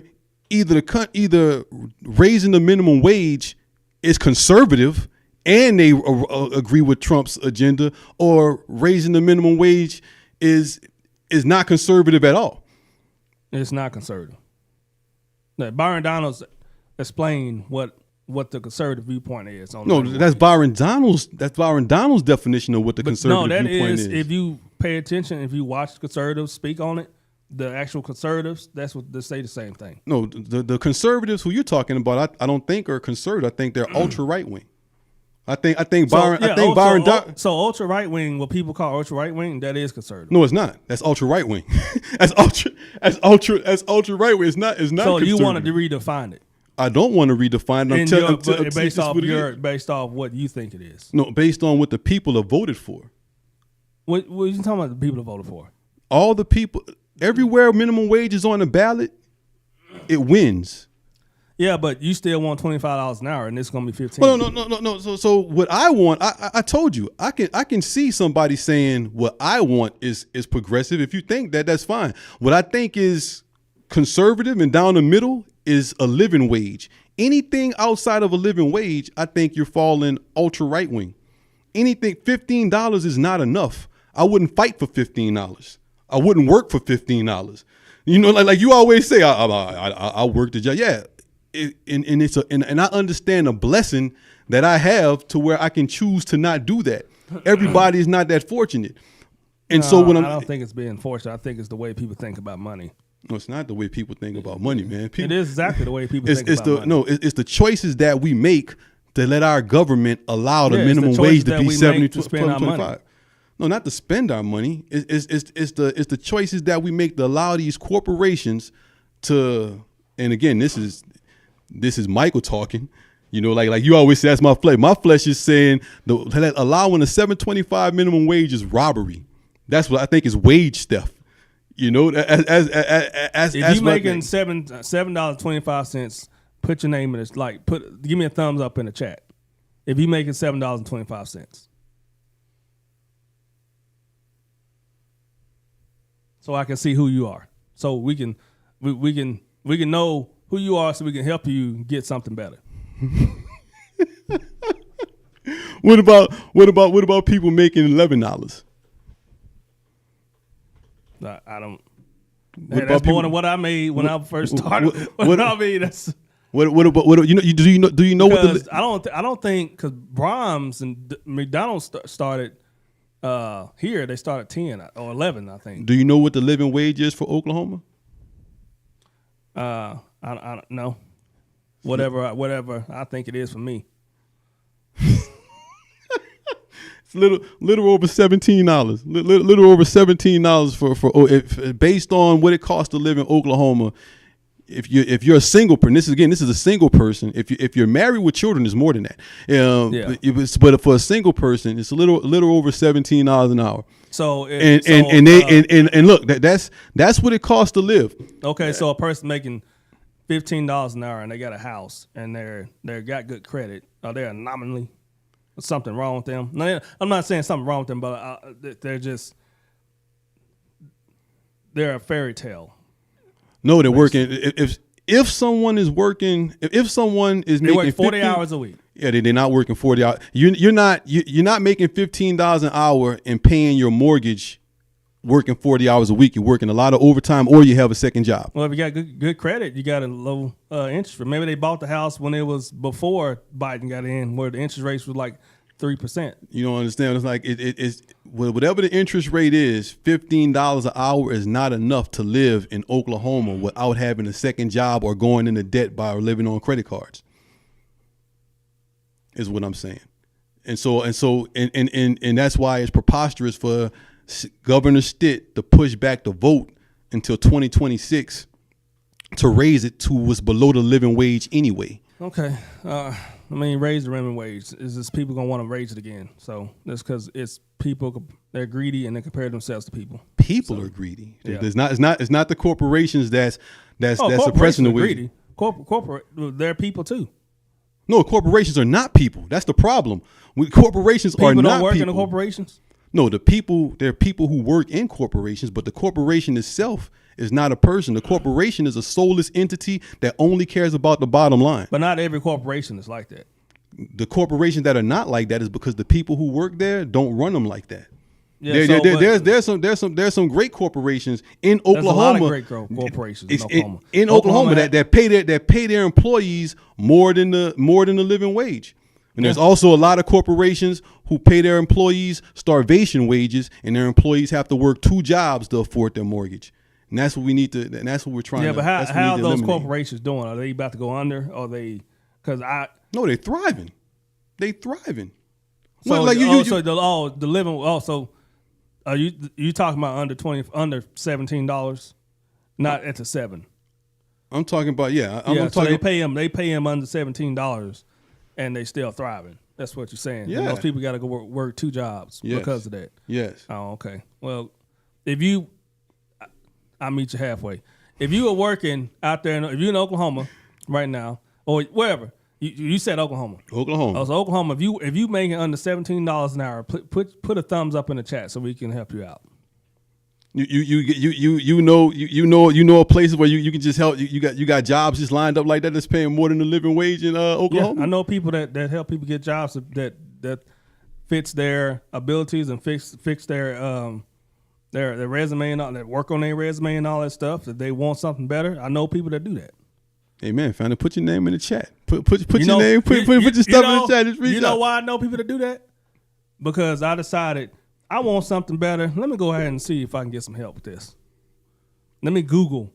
Oh, Goodwill, they have a work center where they just help you with jobs. Oh, okay. Let me go over there and see what that is. Oh, y'all help me with my resume? Okay, well, I really want to do this job. I said, oh, and then they said, oh yeah, well, you know what? There's a job fair every Monday in Norman on Main Street. Okay, so if you just go there and then we'll be there to help you. Okay, I'm gonna start doing it. I'm gonna go there, and then there's another job fair at the Coca-Cola Center in Bricktown next week. Okay, I'm gonna go do that. And well, so I go to the job fairs. Then I don't have the experience that I want because I want to be a office person. I want to be this corporate office person making all this money and stuff. So all I'm getting is deconstruction and working in OG&E with electrical stuff and all that because I don't have the experience. I said, you know, I'm just gonna go get the experience, or I'm gonna go do something else. You know, I don't. You know, I need to figure out what I want to do. You know, but what I'm not gonna do is just sit on my hands and not try to do better for myself. That because I want to have a certain thing, I want to do something different. So that's how. My thing is, I don't believe there should be low income jobs. I don't believe any job should pay you less. There's always going to be low income jobs because that just means that it's the lowest pay. Right, but the lowest pay should be enough to live on.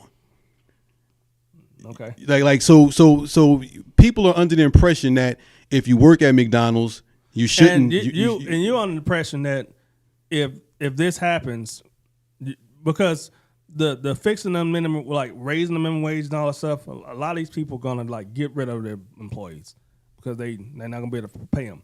But you're saying the government should give them the money to pay them.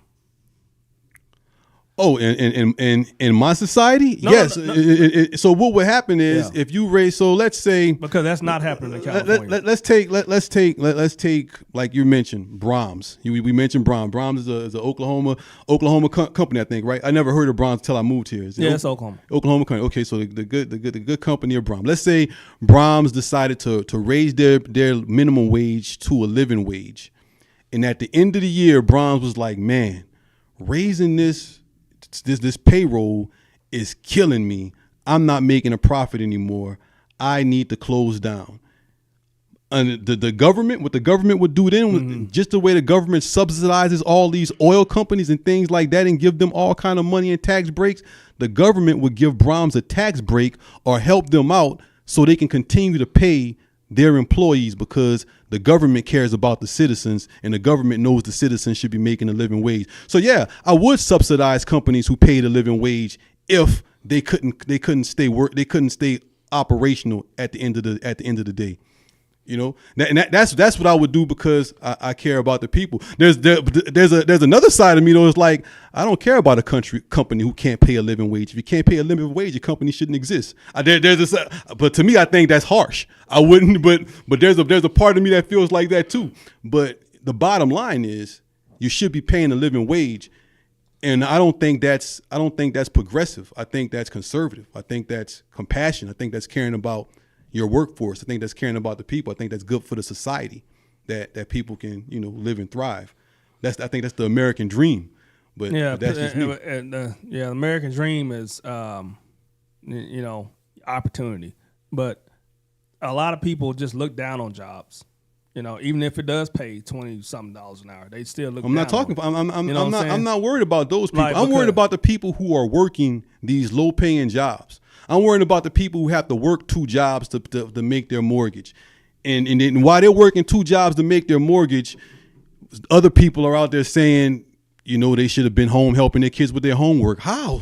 How can they be home helping their kids with their homework when you say they have to work this low-paying job? Well, you're going to say they don't have to work their job. They could go get any other job. Obviously they can't. They're working this one. Everybody don't have the mobility that you have. Everybody don't have those same options. Yeah, they do. If I can do all things through Christ who gives me strength, everybody can. I rode a bike. You didn't ask me how I got to work. I rode a bicycle. I rode the bus. I did that. You don't think people riding the bikes, their bikes in the bus to work today? You don't think people doing that? So I'm saying you can't use me the way you think you can use me. Like I rode a bike and I rode a bus. So yeah, you got the mobility to go to the Goodwill Workforce Center and get help with your resume. You got that. I'm saying there's too many jobs that you can go get help with your resume and it's still not paying enough for you. And there's some people who, for whatever reason, like their resume, even they go get help with their resume, they can't get a job that pays a living wage because for whatever hurdles. Most jobs that pay a living wage put an education or put some kind of education requirement on it, or you need to have some kind of trade. You need to have a skill or something like that. And it depends on what you want to do. That first thing, people got to figure out what they want to do, and it can't be. This is the biggest problem with the workforce, in my opinion. I'm just going to do whatever I got to. I'm just going to do what makes me the most money. That's not going to cut it. That's not the problem, man. People, no one's out there saying I want to do what makes me the most. Yeah, the person, no one out there. A lot of people out there. Yeah, but I'm saying I just want to make the most money. But it shouldn't be about making the most money. It should be about what you're passionate about, what you love to do. Because if you're passionate about something, you'll work 14 hours because you love to do it. That's why I was looking for nonprofit work for a long time, because my mom said, "Hey, son, you like helping the community. You like helping. Yeah, but you got to do this, and you gotta, you have to do this, and you got to do that, and that's fine. $28 an hour. That's not going to be a longevity. That's not going to give you longevity in working at the job. Like you should want to work somewhere where you actually love it. Be a teacher. I had this guy that I know. He sent me a message on Facebook, asked me what job should he get, because he's got a bachelor's degree, whatever. He said, what job should I try to get or whatever, because he's taught before. I said, you need to do whatever it is that you love to do, whatever it is you're passionate about. that's the job you need to work. That's the job you need to work, because you can go work. You can go. I made $30 in the oil field. I made, I don't know what. It was 17 something an hour, but we worked all day. So I may have did like 80 hours a week or something like that. But I'm not working 80 hours. I'm sitting in the truck on my phone waiting for them to tell me to go deliver some diesel somewhere in the state. So, and I brought home like $1,300 a week, but I didn't really like it. I just was like the money. You know what I'm saying? I just liked the money. I didn't really like it. But people need to get out of their head of, I just need to just go make this money. No, you need to go get something that you really enjoy, that you're passionate about. And that, you know what I'm saying? But you need to get, that's what you need, that's what your focus needs to be. What do you enjoy? What are you passionate about? Because you're gonna want to stay doing this. You're gonna give more effort to that job, or in a career. But a lot of people just don't know what they want to do. I think they just chasing money. Just chasing money just because, and it should be about what you're passionate about. So the people who chasing money for if that's what you're doing, more. That's what you're doing. More power to you. I'm talking about the people who are not chasing money. These people just trying to make ends meet. They go to their job every day, and their job just isn't paying enough. And that's what we need to raise. And that's why all these initiatives across the country are being passed, is because that's what the people want. That's what the majority of the people. All those people who voted for Donald Trump, they voted for more wages. Say all 50 states voted for $15. No, if you click, that's the cool. If you Alaska and Missouri. No, if you go down to the right under minimum wage and just read that part, that's the part. Alaska, Missouri, California. Sure, I mean we know. Right, but what does it say about before? It says like 5 states voted on wage related measures in 2024. Right, and what it says on about the national level. Federal minimum wage has not been raised since 2009. The absence of action at national level, 30 states and 63 localities have raised their own minimum wages beyond the federal minimum. Exactly. So what I'm saying is that 33 states, 30 states and 63 locations have already raised the minimum wage. So they say they've already done that. That's what I'm saying. The overwhelming majority of the country is for higher wages. The overwhelming majority of the country voted for Donald Trump, but they didn't vote for all of Donald Trump's policies, because none of Donald Trump's policies are about raising wages. But they're voting for the economy, and they're hoping he fixes that. Raising wages, like people making more money, is part of fixing the economy. If people thought they're going to make more money, what's his plan for that? What's his plan to raise wages? More like the drilling, the energy. I mean, that's one big, like, if you spend less money, you make more money. A billionaire told me this, and I don't know why I didn't think about it before. Spend less money, you make more money. That's the first thing you got to do. Spend less money. How and this is a perfect segue into the drilling conference, because Trump said he wanted to drill, baby drill. And so you're saying there's other ways too. We have to look at Agenda 47, but I know from experience and know how this economy works that energy, getting that diesel price down, is one of the biggest drivers. Why do you think we spend so much on diesel? Because it's the companies are not drilling as much as they used to right now, and we put more energy, putting more funds and like efforts towards solar and electric and stuff. Can your mind be changed by new information? Yeah. Okay, let's play the clip about Trump and the about our energy on the sheet. It's under the Trump right under the drill, baby drill. We can play the. It's an audio. There's audio on it.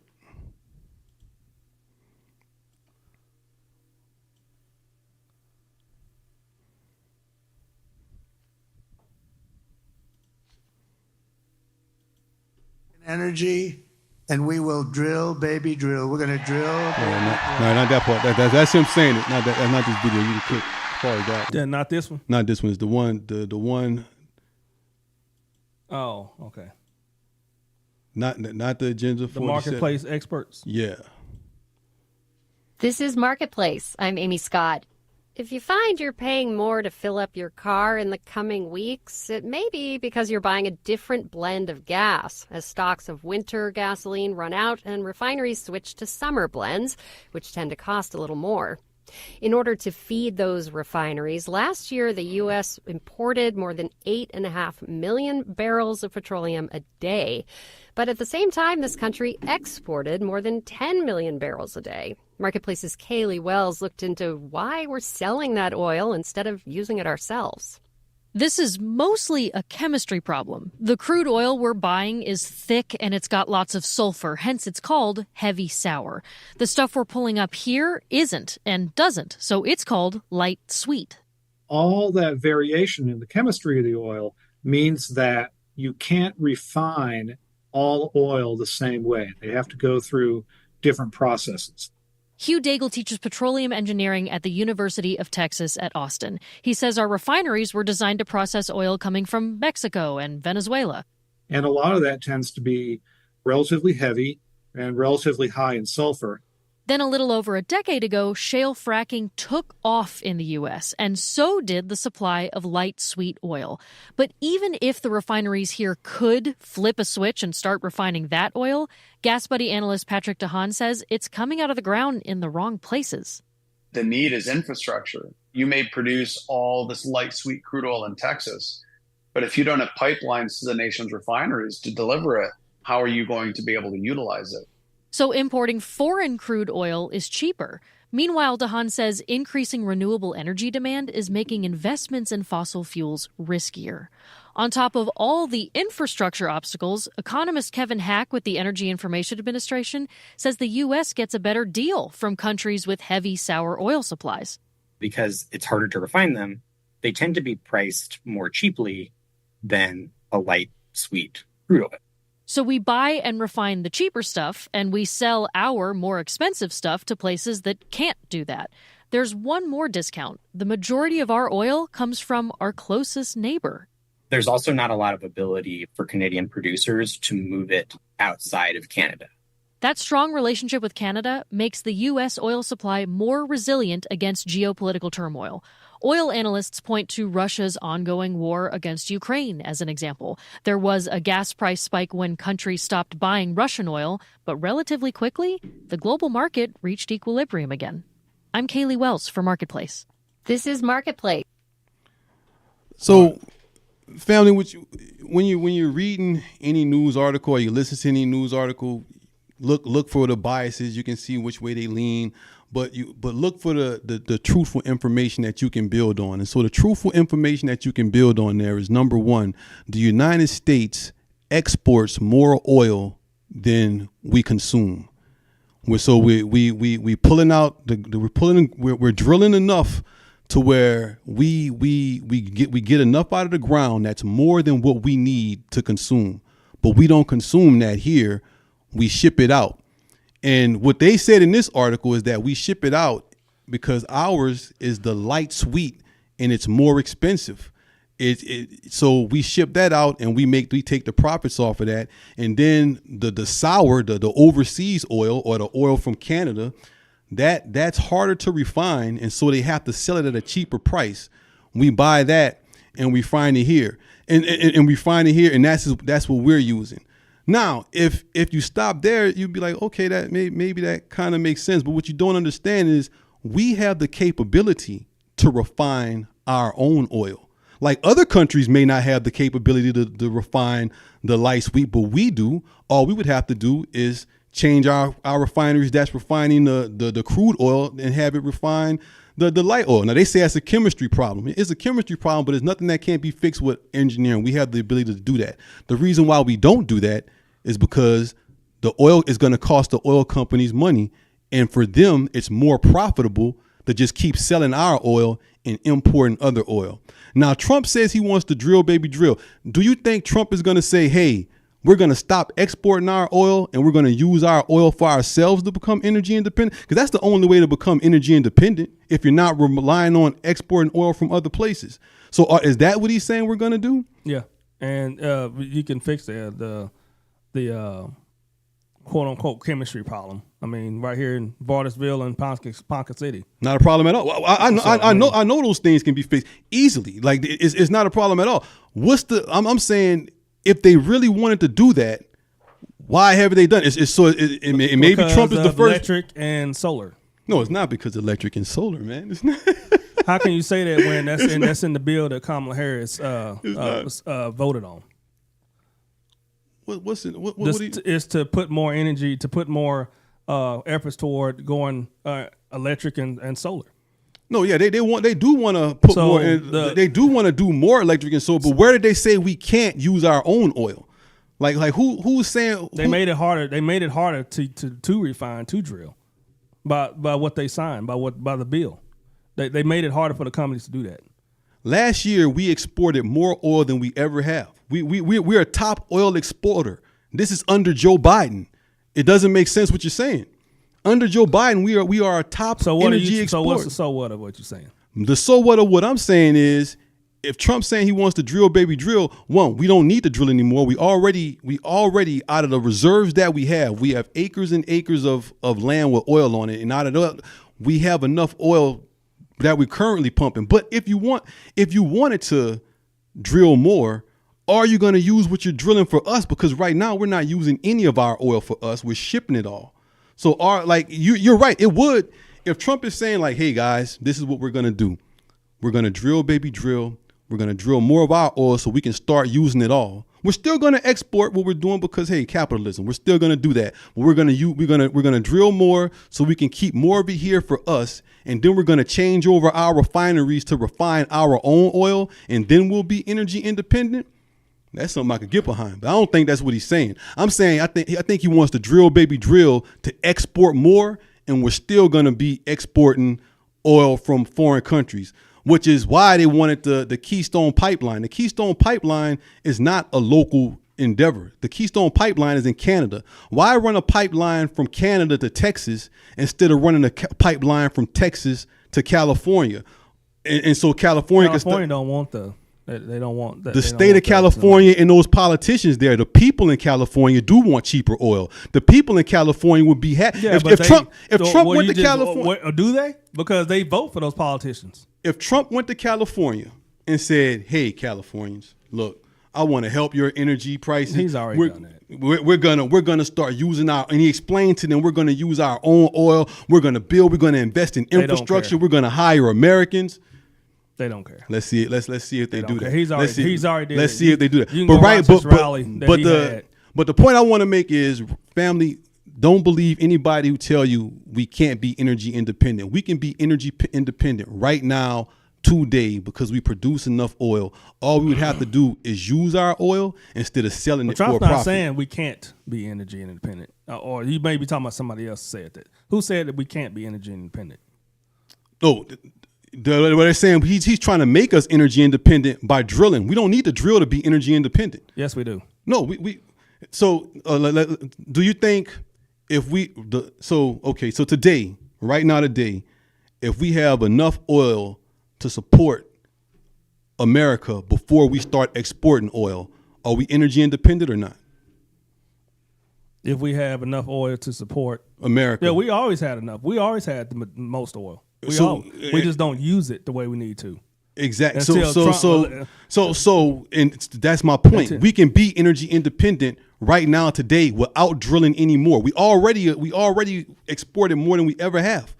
We're already drilling enough. If you want to drill more, cool, but don't say we need to drill more to be energy independent. We do, because if we use it, and we're gonna use our own more, and we can also, if we drill more, we can use our own more, and then we can also export more. Well, and also, what does that bring? All that drilling.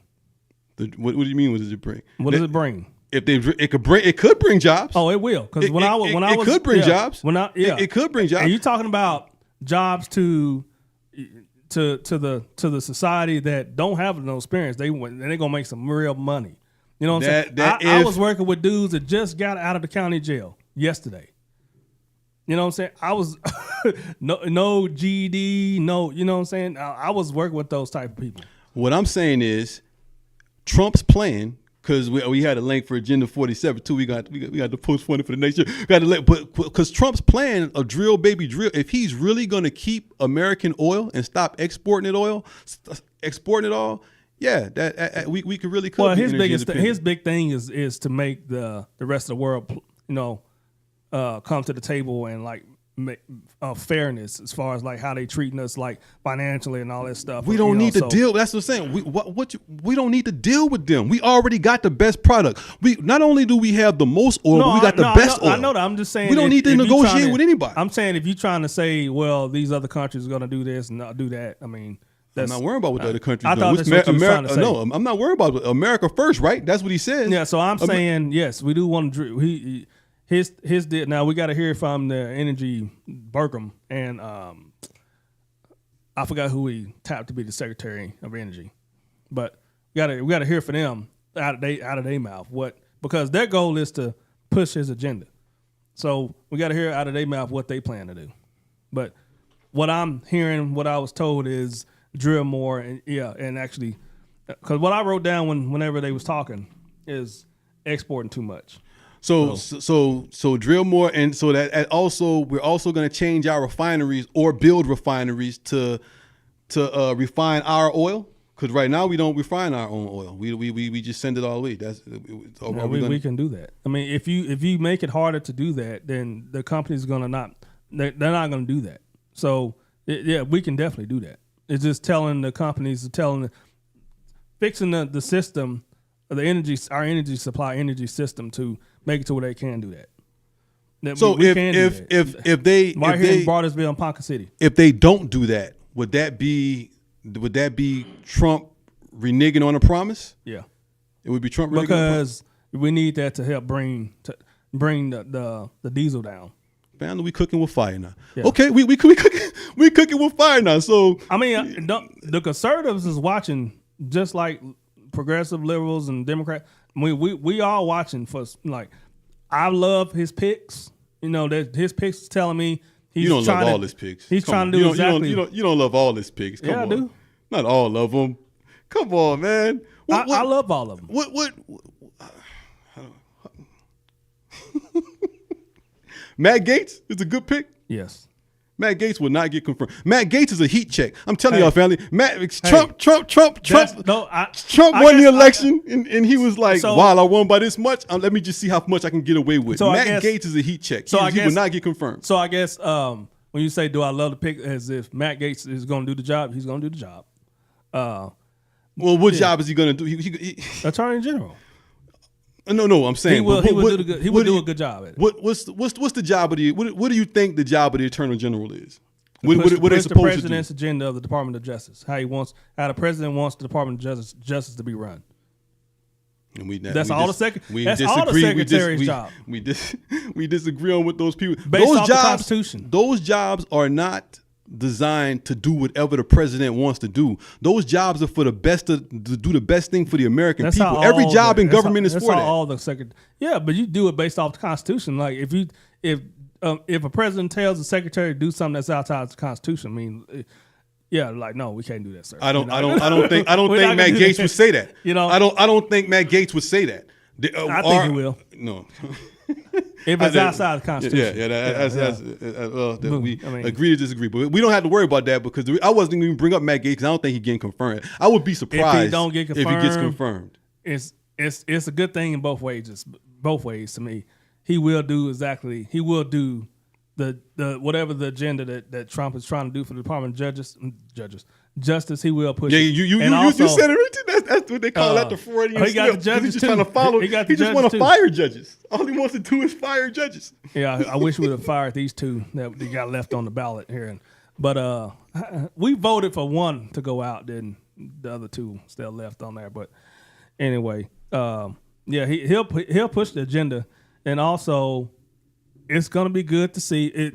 I heard on the radio that these senators, the Republican senators, they're gonna be having a hard time balancing. Like, okay, well, I don't like Tulsi.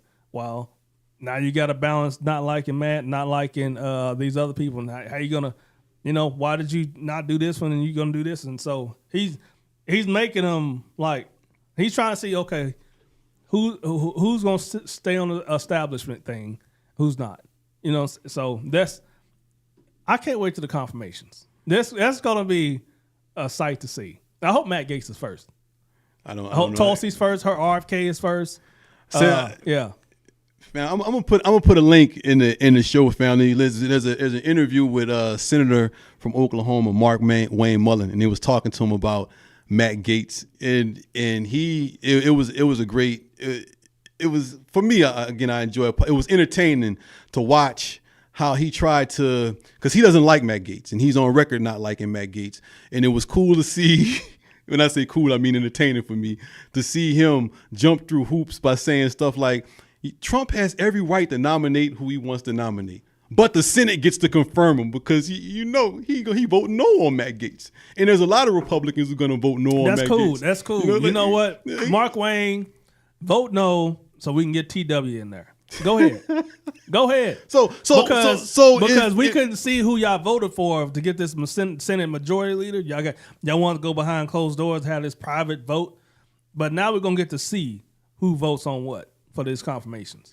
So you do believe if someone votes against Trump's confirmation and they have valid reasons, their own, whatever the reasons are, you think they're enemies. They need to get taken out. They need to get primaried. Based off the ones that I know, based off the selections that I've seen, I mean, all of them should get confirmed. All of them should get confirmed. The only thing they're going to do is, with Matt Gaetz, is bring up the ethics thing. That's all they're trying to do. But other than that, the rest of them, they'll also bring up that he has a lack of experience. He didn't practice law for very long at all before he became a politician. Did he push the law? Did he vote on the law? I mean, he's been a congressman too. So I mean, the health secretary right now, he didn't have experience in the health field, but before I don't know. And Trump nominated RFK. RFK is a lawyer. He has more law experience than Matt Gaetz, and he put him in charge of health care, and he doesn't have any medical experience. Other than his, and he's even walking that back. Now RFK is already saying, "Oh, I never said I was against vaccines." And there's years of video. I don't really care about the vaccine thing. I mean, I guess I do, just in case we have another. That's wood. That's real wood, ain't it? But another pandemic or whatever. Like, I don't think that you're gonna be. The health secretary is not gonna say, "Our CDC, no, the CDC they can't do this," but. Like, you lose your job if you don't have a vaccine, in the federal government. Like, that's not going to happen again. So there's a difference. I think there's a difference between how you treat vaccines and how you treat the COVID vaccine. I think the COVID vaccine is a special case, and I think I'm not mad at anybody having scrutiny over that. Like smallpox, measles, polio, things like that we've been, that's different. The COVID vaccine, you can have some questions about how that was rolled out and be a skeptic about that. But RFK was he had a problem with all vaccines. At least at one point, he doesn't seem to have that now. Maybe Trump talked him out of it. I don't know. But he used to have. Before we get out here, we got some comments. My boy Al Casso, what's up, bro? Great rapper, great CHH artist, great man of God as well. It's frustrating to see how gullible and lost our people are. Most have been programmed from watching and believing the deceptive media outlets. Yeah, I mean, independent media is where to go. I mean, I think a lot of people are learning that. Yeah, I like to know, like, specifically, like one thing Matt Gaetz talked about is getting rid of the FBI, and that's one of the things that Senator Mullen agreed with. It was like, I agree with what he was saying there, and he wants to talk about all the things the FBI did, the warrant being abolished, but it was only stuff that was dealing with President Trump. Like, I would like to know all the stuff outside of President Trump that you don't like about the FBI that the reasons why you want to abolish it? That's a question. So Matt Gaetz wants to abolish the FBI? Matt Gaetz wants to abolish the FBI. Yeah. He said he wants to abolish the FBI and anyone else who doesn't heal, who doesn't heal to whatever Trump wants to do. That's what he wants to do as Attorney General. Sounds great. Oh my goodness! Family, before we get that, let's hurry up and sanitize that with the verse of the day, family. Let's get the verse of the day. If you follow the YouVersion app, there's a verse of the day every day, and I just wanted to share the verse of the day, especially after and you know what I'm saying? Like, yeah, today's verse of the day comes from Matthew 5. Verse 9, and it says, "Blessed are the peacemakers, for they will be called children of God." Amen. Amen. And I just think that's a cool verse today because Ryan Walters was talking about praying for the president, and when I pray for the president, that's what I pray for. I pray that he's a peacemaker. I do pray that Trump. That's one thing Trump says. He's like, hey, it wouldn't have been no wars if I'd have been in office. I do pray he comes in and be a peacemaker and stop the wars, and not just what's going on in Ukraine, but also what's going on in Israel and all of the Middle East. If he can come in and say and use America's weight and authority as the world police to do something about that without dropping more bombs, that'd be a beautiful thing. And so I definitely look forward to seeing that being done. Yeah, I look forward to confirmations, hearings. But yeah, President Trump-elect met with Mika and Joe this morning, and what I think it wasn't this morning. It was like over the weekend or something. And then Mika said, hey, he really wants to work with people. He was very concerned about the left and Democrats or whatever, people in general not liking him, not liking his rhetoric, and so he does care. That's something he cares about, and he wants to do better. So she said it was a good meeting. Out of all people, those two people, said this. So there is some peacemaking happening in politics.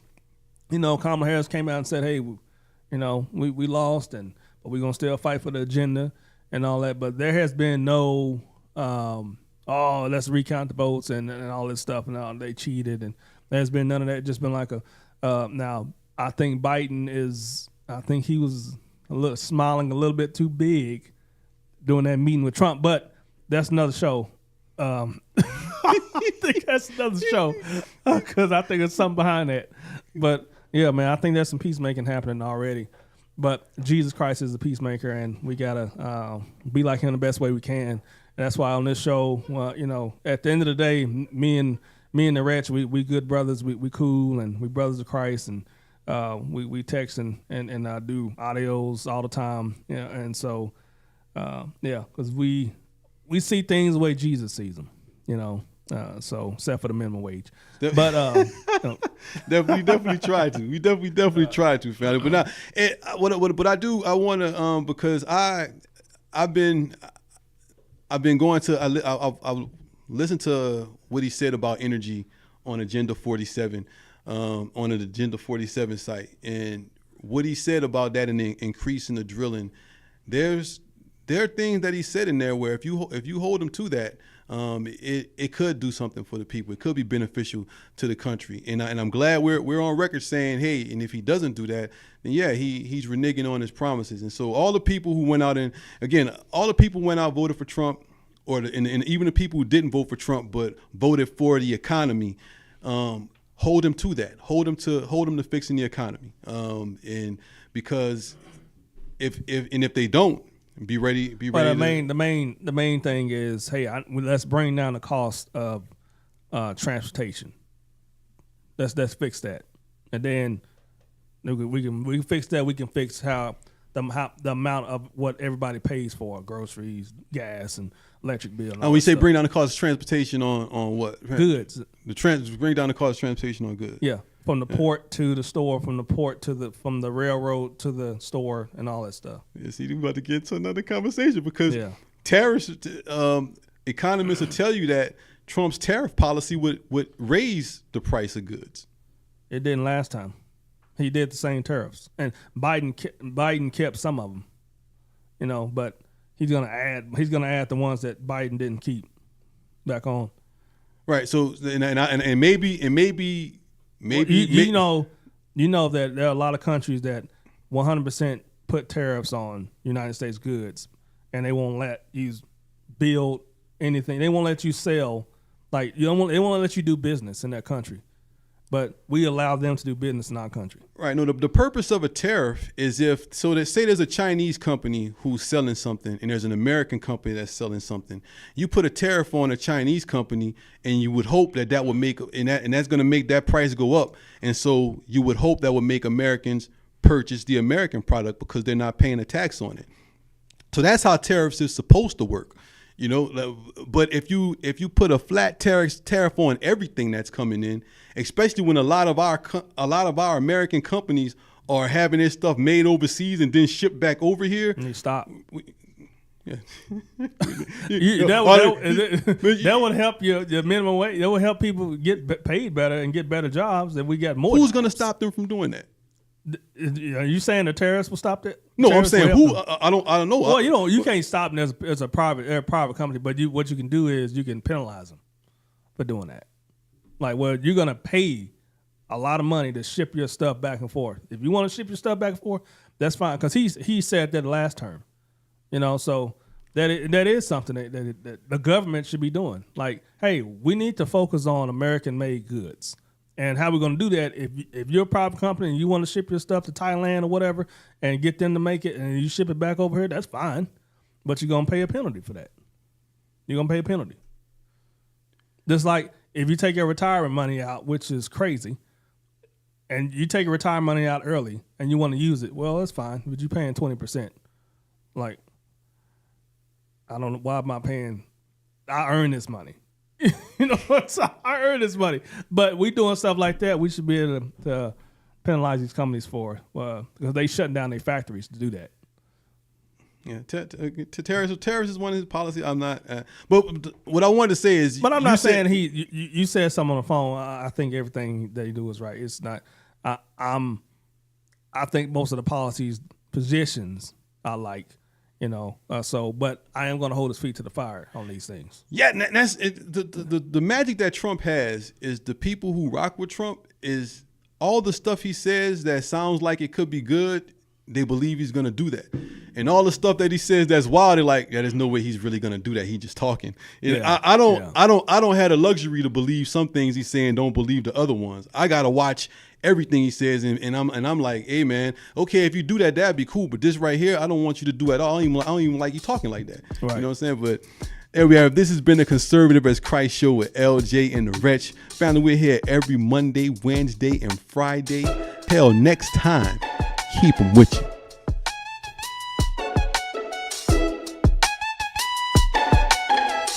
Get locked in and stay locked in. This is the Conservative as Christ show.